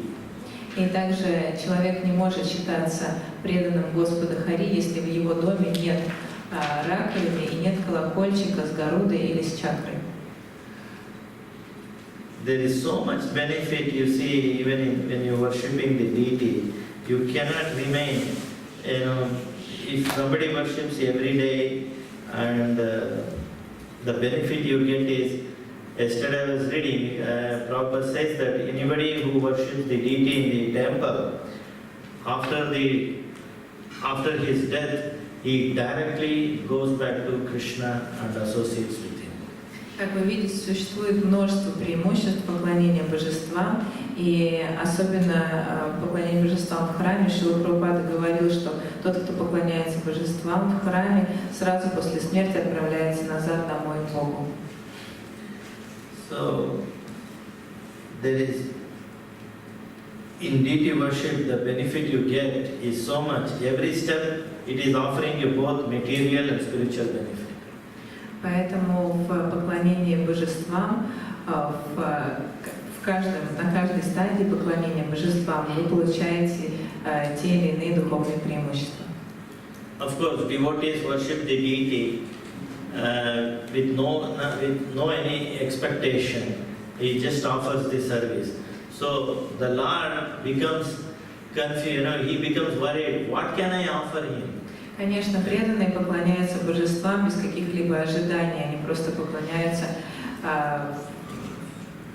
и Господь тогда начинает думать, что же я могу предложить этому преданному. If somebody does not expect anything and he just go on serving, how does that person feel? He feels very, uncomfortable. I have to give him something. Если человек продолжает служить без каких-либо ожиданий, постоянно, каждый день служит кому-то, тот человек, который принимает служение, и Господь, который принимает служение, думает, что же я могу дать ему. That person becomes so confused, he doesn't know what to offer. То есть это личность, которая принимает служение в полном смятении, не знает, что же предложить. And finally he thinks, whatever best I have, I will give it to him. Ну и в конце концов думает, все, что у меня лучшее, самое есть, то и предложу. So when Hanuman when he found Sita and he handed over the ring to the Sita and he comes back to the other side of the shore to inform Rama. Итак, когда Хануман нашел Ситу, передал кольцо, то тогда он вернулся обратно к храме, чтобы рассказать об этом. And then he narrates Sri Rama what all happened there. И рассказал ему, пересказал ему все, что случилось. After hearing the whole thing, Sri Rama feels what can I give you? И после того, как он услышал все, что рассказал ему Хануман, Шри Рама подумал, что же я могу дать ему. So Rama, he becomes, it becomes, in other words, Rama becomes confused, perplexed. What can I give in Hanuman? What can I give to Hanuman? И Рама был в полном смятении, что же я могу дать Хануману, что же мне дать Хануману. And then he turns to Hanuman, okay, come, I'll give you myself, and he embraces him. И тогда он повернулся к Хануману и сказал, подойди, я подарю тебе себя, и обнял Ханумана. This transcendental divine form, which was meant only for Lakshmi to embrace, which he embraced Hanuman. Вот эта трансцендентная божественная форма, которая была предназначена только для объятий Лакшми, обняла Ханумана. The highest sukha, the pleasure the Lord can give to the jiva is alingana saukya. И самая великая сука, которую можно только предложить дживе, это Alingana saukya, pleasure of embracing. наслаждение объятиями. So in the end, when Rama is winding up the pastime and he was going back and he tells to Hanuman, I am taking all the Ayodhya Vasis, all the residents of Ayodhya, I am taking back to the spiritual world. So, will you not come? Итак, под конец этой игры, когда Господь Рама уже завершал свои игры, он сказал Хануману, я забираю с собой всех Айодхи Васи, всех жителей Айодхи. Не хочешь ли ты тоже пойти со мной? So, Hanuman smiles and says, O Lord, you see, even after you leave, there is no guarantee that this material world, there are no demons or any troublemakers. So I will keep a watchdog and I will protect whatever you establish dharma. Хануман ответил, что несмотря на то, что, точнее, сейчас, когда ты уже уйдешь, мой дорогой Господь, не факт, что в этом мире не будет больше зла и не будет каких-то врагов или непорядочных личностей. Поэтому я останусь здесь и буду следить за тем, чтобы все проходило так, как ты установил. And your katha, the pastime of Valmiki Ramayana, Valmiki had written Ramayana, it is so beautiful, wonderful. И вот эта катха Рамаяна, которую записал Валмики, она прекрасна, она такая красивая. As long as this Ramayana is present on this earth to hear, I will remain here. Пока существует эта Рамаяна на этой земле, я буду оставаться здесь. And the Lord smiles. He understands what Hanuman was actually not saying. И Господь улыбнулся, потому что он понял на самом деле, что же Хануман не сказал. Что What Hanuman did not say, Lord understood that. Rest two things he left it. Все, что Хануман утаил, Господь и так все понял. What Hanuman did not say was, he said, it was in his mind he was thinking. It was there, the thought was there. Why he is not going back to Rama? И две вещи было, которые Хануман утаил, которые он не сказал. Почему он не хочет возвращаться с Рамой? Because he doesn't want it to change the body which is embraced by Rama. Потому что он не хотел менять тело, которое обнял Раму. So, coming to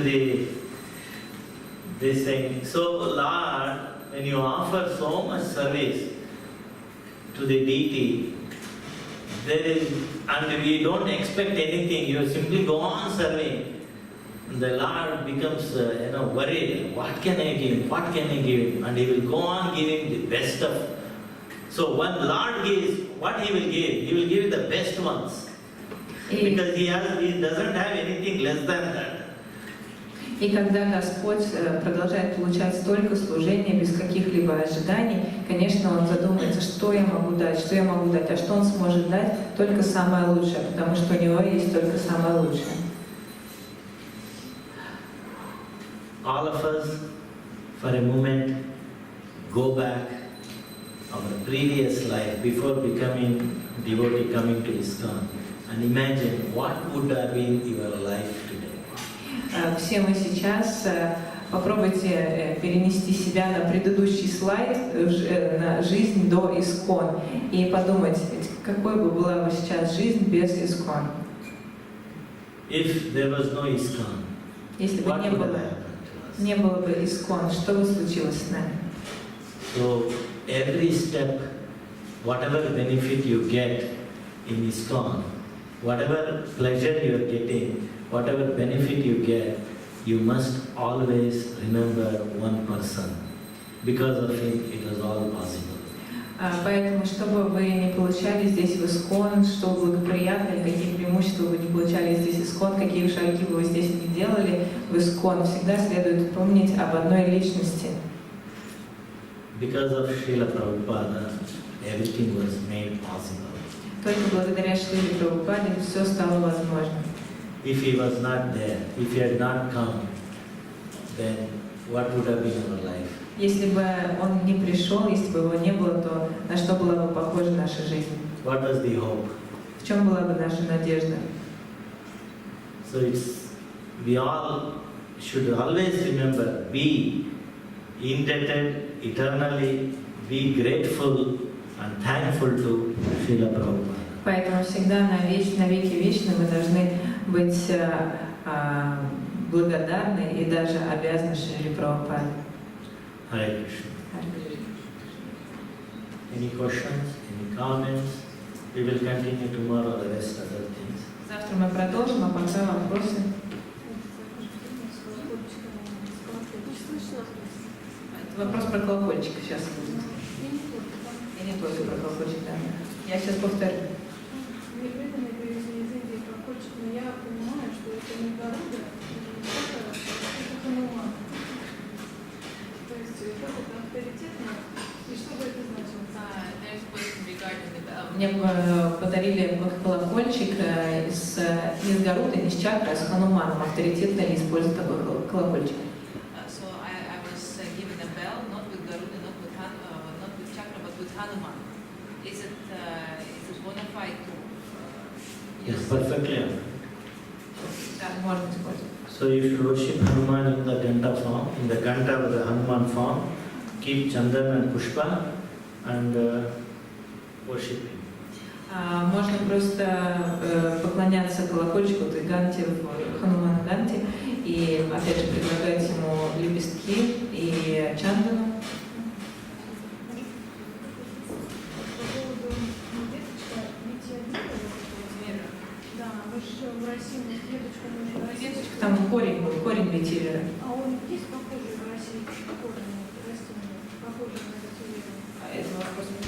Это вопрос в зал. Если у нас что-то похожее на ветивер в России, на корень ветивера, я спрошу, конечно, прабху. Is there anything else besides that vetiver root to be used as a brush? Anything else is the Shastra, whatever Haribhakti Lila said. No, I cannot. Other than that, we use normally vetiver, yak tail it is said, cow tail it is said. Помимо ветивера можно использовать хоровье или хвост яка, как говорит. Что-то не хоровье, не якское, да. Но я просто пересказываю то, что написано в Харибхакти Виласе, но вы можете просто руку использовать, без щеточек, просто руку. Нет, там порошок плюс щеточка. Nowadays you can get everything from India, it's nothing possible, impossible. You can get it, and if devotee is going, he will get it. You keep it in a stock, and then make the brush and keep using them. И сейчас нет ничего невозможного, преданные ездят в Индию, они могут вам привезти все, что вы закажете, вы просто закажите побольше, и чтобы у вас было. Is vetiver available in Russia? Нет у нас ветивера, мне казалось, что есть. Но это растение такое. No? Нет. Джамараш Прабху из Питера, он составлял список, какие растения ведические, индийские соответствуют каким на территории России, можно будет у него узнать. one prabhu who compiled that list of plants that are like basically bona fide to be used, so we can consult also that list. Whatever in the Hari Bhakti Vilas, I'm trying, only focusing on that. Я тут рассказываю But только о том, что в Хари Бхакти Виласе написано. Somewhere it said something, then I don't know, I'm not aware. It may be true, but I'm not aware. И может быть, если в каких-то других источниках что-то еще говорится, я просто не знаю. Возможно, это действительно так, я просто не знаю. Yeah. Вот упоминалось, что нельзя использовать воду, которая набрана, так сказать, предыдущим днем. Относится ли это вот к бутылированной воде, так сказать, которая... So you have mentioned that we also... Shishi, Dayanitai, Sati, Shishi Janadare, Sudadrani, Kijai, Shishi Sudashana. You mentioned that we should not use water that was previously collected, no, the previous day. So does it mean that also this big bottles there, like all this water that's so much, should also not be used? Like 5 liters water? Normally it is said that, see, in olden days, there, even nowadays,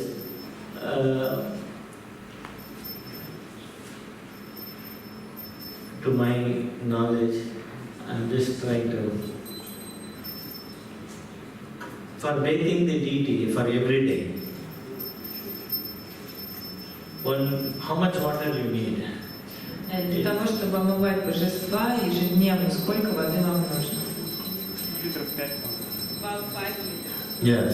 So 5 liter water, is it so difficult if you collect it in the morning? In where? In the morning if you collect, Collect from is it only time for a... See, in olden days, in ancient times, they use either well or the river.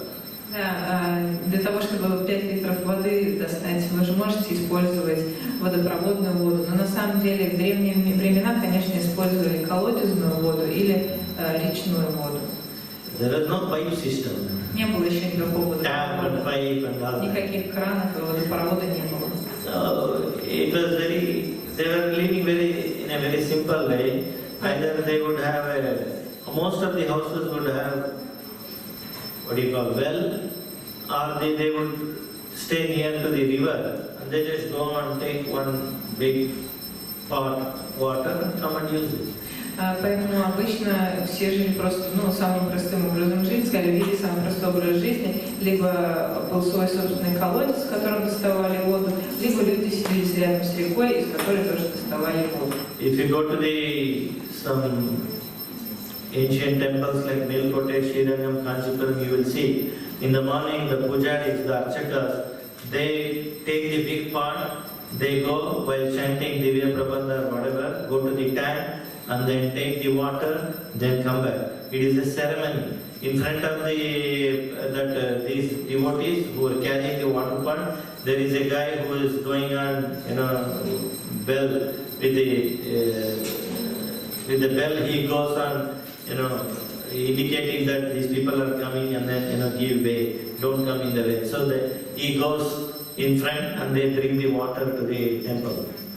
Вот сейчас в тех храмах, которые еще давно появились, были созданы, это, например, Шри-Рангам или Мелькоте, или другие из древних храмов, там до сих пор по сей день проводится такая церемония, что с утра пуджари или браман идет, набирает во время прочтения священных мантр, набирает воду из прудика такого перед всеми храмами, южнее, не знаете, да, пруды такие. Вот набирает воду, и потом, когда служащие несут эту воду, есть еще один служащий, который идет впереди них и звонит в колокольчик, чтобы все расступились и дали дорогу в воде. Это определенная церемония, которая проводится ежедневно. So in modern days, we can at least avoid collecting in the night and keeping. Of course, we have the other process, spiritualizing the water. So that way there is some compromise. Sometimes water may not come in the morning. So we keep it in the previous day's water only, protect it, and then next day we use it. Поэтому сейчас мы можем просто хотя бы избегать того, чтобы набирать воду вечером. Но даже если это невозможно избежать, то у нас есть определенные методы очищения воды. И если никак, например, нельзя воду набрать утром, то можно использовать заранее набранную воду, которая покрыта, никак, чтобы ничто в ней не проникало, и потом использовать ее, очистив. У меня просто тоже тут же вопрос.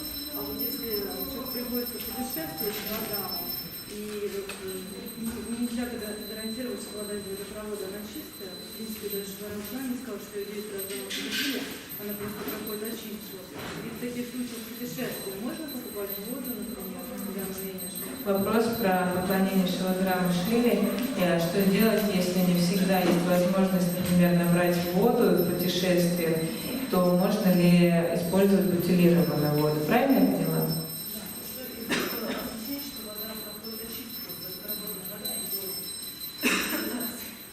Okay, so if a person is worshiping Shalagram Shiva and is traveling, it is not always possible to collect water. So can that bottled water be used? Because it is like kind of purified, but also not always you can get the purified water from the tap. Yes, what to do? This is just use a bad bargain wherever you can. If possible, you have a pot and you carry the water. And if not possible, then nowadays you get the mineral water. And of course, you get the bottled water, sealed bottled water. And then you have to use that. But it is better to carry your own pot with water, right? If it is not possible, then that is the compromise. В общем, да, можно, так как в современном мире, конечно, существуют такие осложнения, скажем так, но если вы не можете путешествовать со своим собственным сосудом для воды, то тогда, если вы не можете, опять же, никакой свеженабранной воды достать, то что делать? Можно использовать бутилированную воду. Кришна. Я хотела узнать, вот мы используем мантру Видам Суган Хатайлам, предлагая божеству масла и чандану. Вот, а прабху ее просто не называл, и у меня теперь такое смущение в уме, он сразу начал с нами говорить. Вот можете ему про эту мантру спросить? Суган Хатайлам. Как это начинается? Суган Хатайлам. Sugan Hataylам. So we in our worship, when offering ghee, when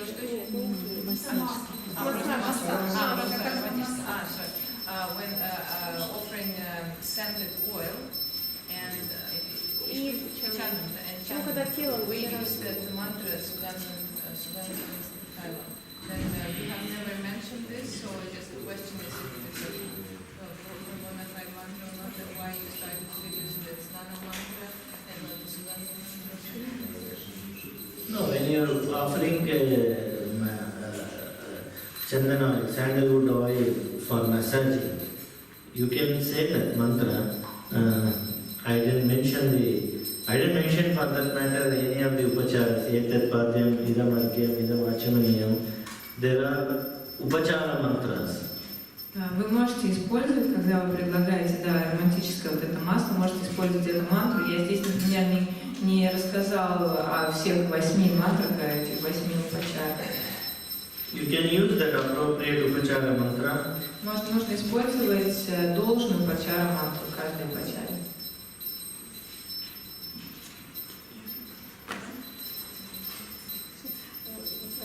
Предлагать чанду или листы, колокольчику, мы предлагаем махапрасадные от божеств чанду. И как это технически взять чанду, по сути, You mentioned that we should offer pushpa and chandana to the bell. So should they be like prasadam, pushpa and chandana, or should it be like just Fresh flower and chandana. that was not offered? Yeah, you already have a basket full of flowers. that you purify and then you offer chandana pushpa to Нет, the, не бросать просто to the свежие. well. And how to offer the chandana, just like No, you take the petal, rose petal, dip it in the chandana and then offer. Or take the flower, if there is no rose petal, take small flower, whatever, and dip it in the chandana and offer. Да, необходимо просто макать лепестки или цветы в чандану и потом предлагать.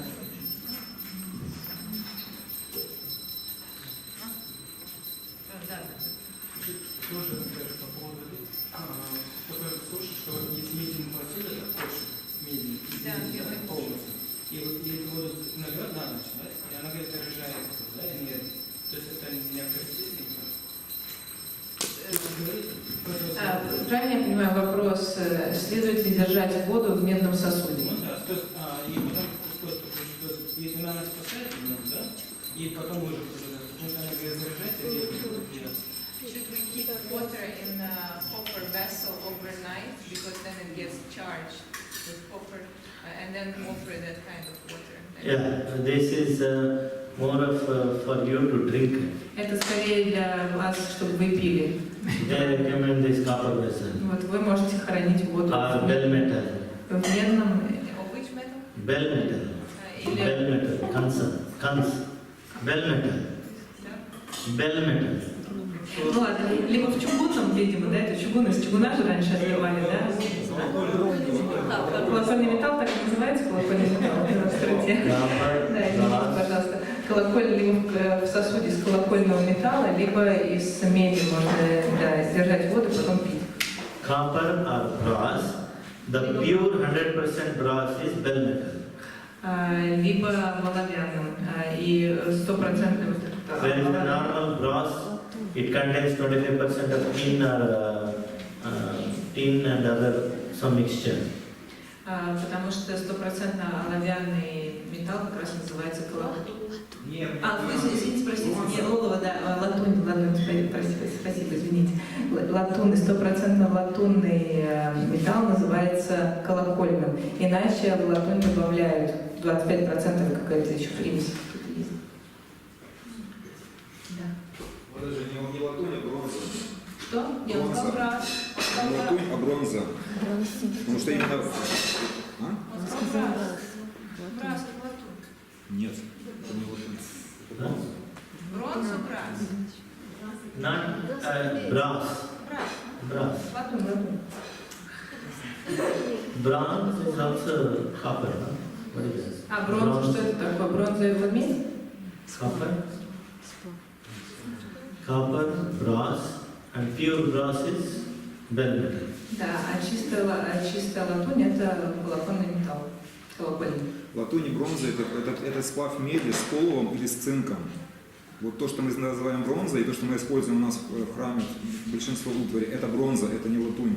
А латунь это сплав меди с оловом. Мы обычно этим не пользуемся. Возможно, это так, просто я перевожу. Сейчас мы читали, там очень сложное какое-то, процедура сложная, больше похоже на пешехов. А мы каждое утро используем просто водичку для подъема чиман, просто водичку, и омываем просто водой, и делаем только на парку.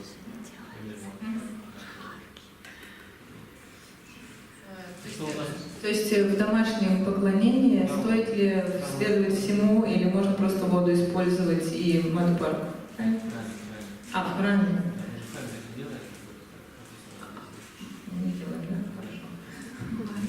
So you have now mentioned all these steps, different steps on how to worship the deity. So here at the temple we only offer that water and madhuparka. So should it be followed like this, or we can just offer water and madhuparka? The Shastra recommends Panchamrita Abhisheka, not always. It can be done according to time, place, circumstances, where you get the ingredients in pure form. Milk from the cow, and you make the yogurt and ghee from the cow milk. Like that, you get the pure form, you can worship. If you are in doubtful, you are all the milk contains fish oil or something like that contaminated, then you can just remember the pure cow milk and you are worshipping the Lord with the water. Ну, конечно, следует выполнять все в соответствии с местом, временем и обстоятельствами, потому что не всегда, несмотря на то, что следует выполнять панчамриту Абхишеку, не всегда можно достать, например, молоко даже, потому что иногда в молоко даже подмешивают рыбий жир. Вот, поэтому если есть возможность достать все элементы в чистой форме, вот изначально чистой, без примесей, то тогда лучше, конечно, выполнять так. Иначе можно просто, например, хотя бы чистое молоко, а если нет чистого молока, воду. That is why it is mentioned you can use pure water, spiritualize that and put chandana or fragrant flowers and then bathe it. That is enough. Говорится, что можно просто очистить воду путем произнесения мантры и, после этого добавить чандану, точнее добавить чандану и добавить лепестки, и после этого уже совершать омовение.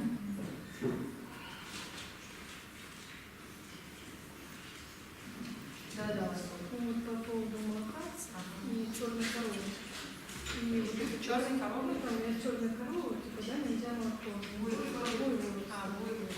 да. А у нас из магазина, получается, там как он отметил, что ну неизвестно какое там что, поэтому лучше воду. А если это уже будет Абхишека, Гоура Пурнима, и там же сливки, йогурт, все то же самое из какой-то непонятной коровы. Ну, то есть получается, мы все водой обливаем и все.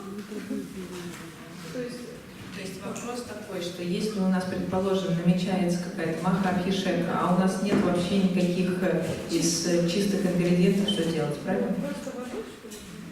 So if there is some maha-abhishek coming up, but for example, provided we don't have any of the pure elements, so then we should conduct it with pure water only? Yes. You can do it. You have a lot of juices, grape juice, mango juice. You heard that. A lot of fruit juices you can put. Tender coconut you can put. Whatever best you get, you use it and purify and then spiritualize it.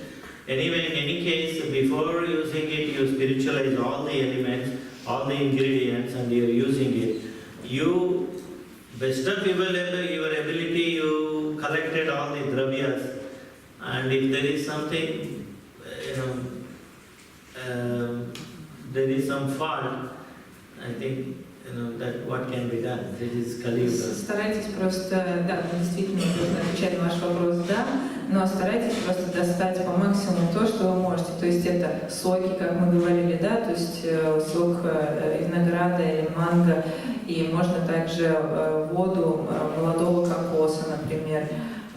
Также можно разные соки, у вас же есть разные соки, но так или иначе, до того, как проводить омовение, нужно одухотворить, очистить и одухотворить все жидкости, все драви, которые вы используете.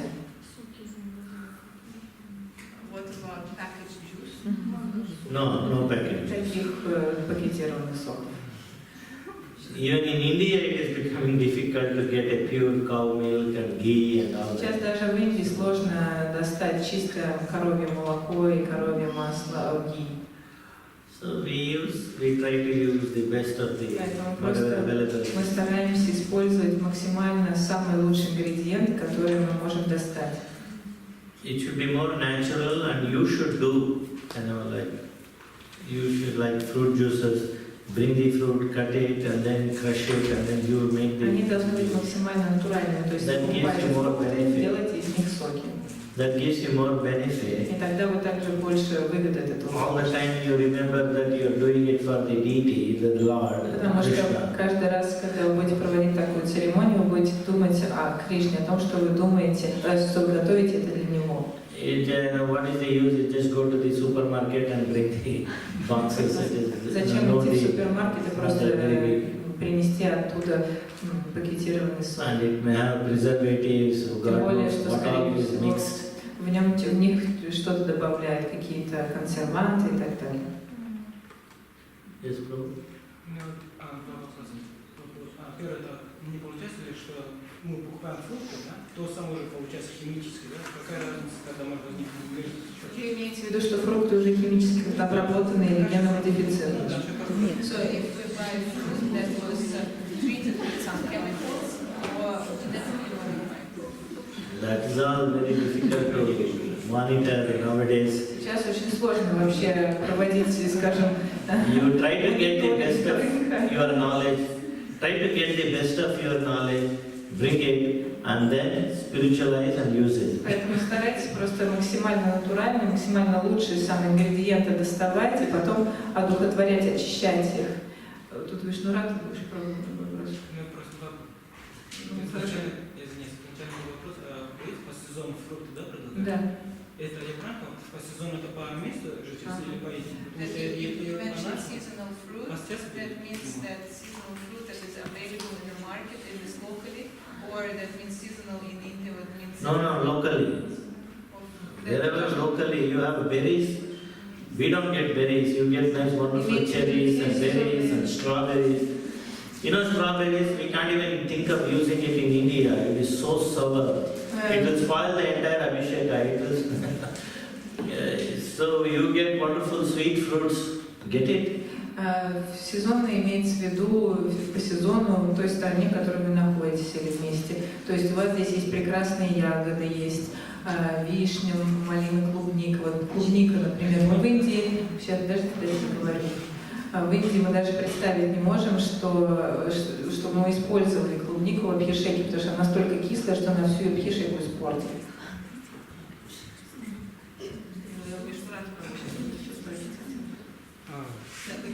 Или еще добавить? То есть, а зимой это как они сказали, если у нас нет зимой, это, да? So that means that if in the winter time we also have some fruit in the market, it's like it's not seasonal but it's still available. If it is sweet, если фрукты сладкие, можно использовать. Уже спрашивают из комментариев к трансляции, обязательно ли во время публичной абхишеки звонить в колокольчик? There is a question from one Mataji online. She's asking whether it's absolutely necessary to ring the bell during the public abhishek. И может ли это делать yeah, помощник? one devotee you appoint, we had one devotee went on ringing the bell one side. Это сразу ответ на вот следующий вопрос, потому что мы назначали человека, который просто звонил в колокольчик, и вот это было его служение. It's not necessary that the performer only has to ring the bell. So there one devotee can be there and he goes on. То есть не обязательно, чтобы тот, кто проводит абхишеку, звонил в колокольчик. Нам нужно просто назначить кого-то, чтобы он стоял и звонил в колокольчик. Especially in a public abhishek like that, you know, you definitely get many devotees. So you engage one devotee and he can hand over the others if he has hands. And if it is a longer period, you can appoint 2, 3, one team. They can go on, 10 minutes, they go on ringing the bell. Особенно на публичной абхишеке столько преданных, которые хотят послужить, поэтому можно взять даже нескольких преданных и вот предоставить им такое служение, чтобы они один другого сменяли. Про колокольчик. Про праздник, когда звонят в колокольчик, я поняла, а когда делают чеканки стоя, нельзя делать там, как это, когда преданным делают, они стоя подходят, им капли. Вопрос заключается в том, что нельзя в колокольчик стоя звонить? Ну, это авторитетная чимана, если когда преданные стоя, вот идет толпа, и не капли выше. Перед абхишекой. Да, это что? Да нет, это вопрос понять, стоит ли звонить в колокольчик стоя? Почему? Ачиман, Да, ачиман, если стоя. Спасибо. So the Ачиман should be done in a sitting position. Yes, So, it will always. During the public abhishek, everybody has the... They are just purifying their hand. Это Просто It is not an очищение, это не Archana. считается очищением.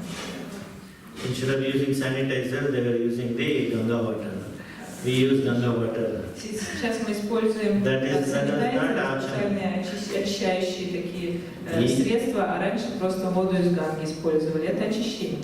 Colloquially, general term we use is, put Archaman water. Мы просто, вот, так как это удобно, что ли, мы используем вот этот термин Ачиман, но на самом деле это просто очищение. В городе у нас недоступно часто бывает на рынке коровье молоко парное,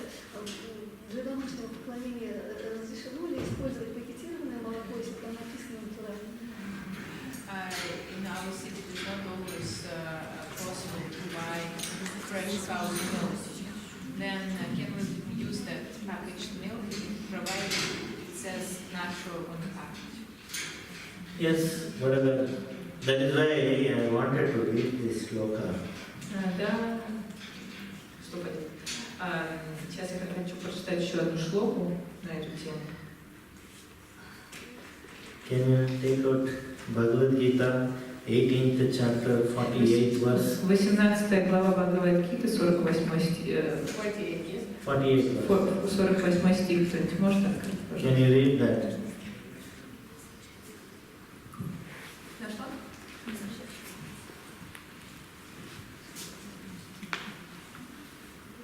48-18 глава.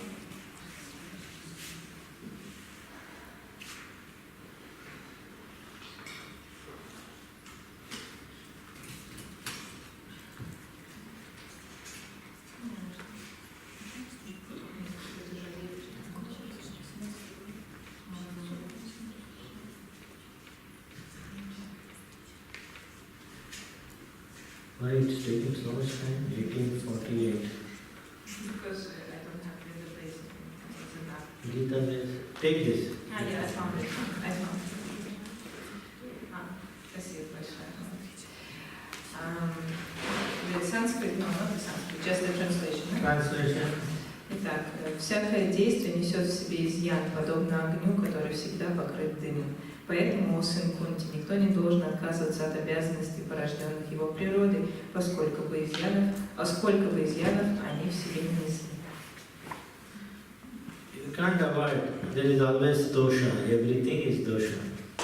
And then we try to get the best of our ability and then use it. Поэтому мы не можем этого избежать. Все является дошей. Поэтому мы можем только по возможности стараться избегать чего-то. To the best of our ability, we should not avoid that. Best of our ability, we do it. Поэтому следует просто выполнять в соответствии с нашими возможностями. Настолько, насколько мы можем, но при этом лучшим способом, самым лучшим способом. We try to find out what all the milk packet contains. If you know that it does not have animal ingredient in that and it is some cow, then we just... Да, вы просто смотрите, что написано на упаковке, если нет никаких добавок животного происхождения, вроде рыбьего жира, то и это и коровье молоко, то тогда можно использовать. У вас вопрос там вот.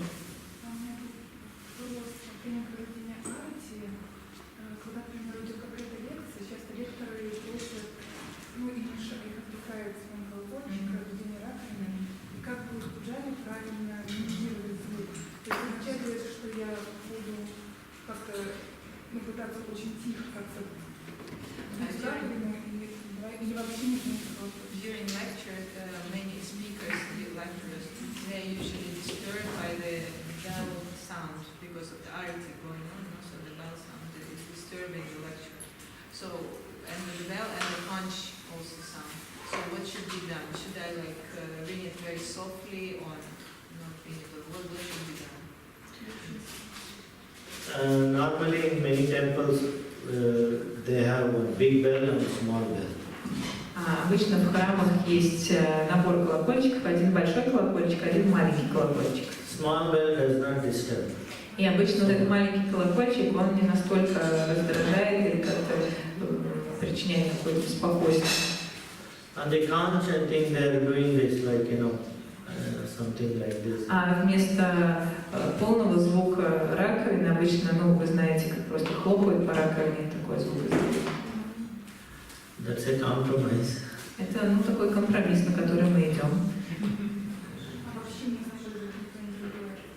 But it should always be used, it should not be avoided. No, you should use it. Нет, всегда надо использовать, да. Sometimes we, in many temples I have seen, the pujari, he offers the lamp at 8:30 hour in the morning. At the same time, Bhagavatam class is going on. And how do we do it? He can't, so if he is expert, he blows the conch in such a way, it does not, so this thing. And the small bell he takes, beginning he will ring 3 times and he will hold it. and then he will use the whole ceremony, and then after Dhupa, after showing to the Vaishnavas he is keeping, ending, he will drink three times. Some arrangement, some kind of thing, like. Then again he offers flowers, bringing 3 times, and after the end of the offering, he will ring 3 times again. Есть еще такой компромисс. You ring the bell at the same time. Achintya Veda Veda. Да, есть еще такой компромисс или принцип Achintya Veda Veda, то что во время арати, например, часто, например, утром во время Шримад Бхагаватам, класс по Шримад Бхагаватам проводится также арати в 8:30. И обычно Пуджари тогда просто в начале арати 3 раза звонит в колокольчик, потом только держит его. Потом в конце, когда он предложил, например, благовоние, то опять 3 раза позвонил и предлагать потом уже следующий. Опять 3 раза позвонил, предложил, потом в конце. То есть в начале и в конце по 3 раза звонит в колокольчик. И также держит раковину, немного покрыв, скажем, раковину, чтобы она не издавала очень большой, очень громкий звук. То есть, какие-то такие компромиссы существуют. That is why Pujari offers last Aparada Shodhana. The mantra we are chanting Aparada Shodhana. Поэтому в конце всегда Пуджари читает мантру Апарада Шодана. Hare Krishna, thank you very much. We will see you again. Shri Shri Goura-Нитай Sachisuta ki jai, Jagannath Baladev Subhadra ki jai, Shri Sudarshana ki jai, Srila Prabhupada ki jai.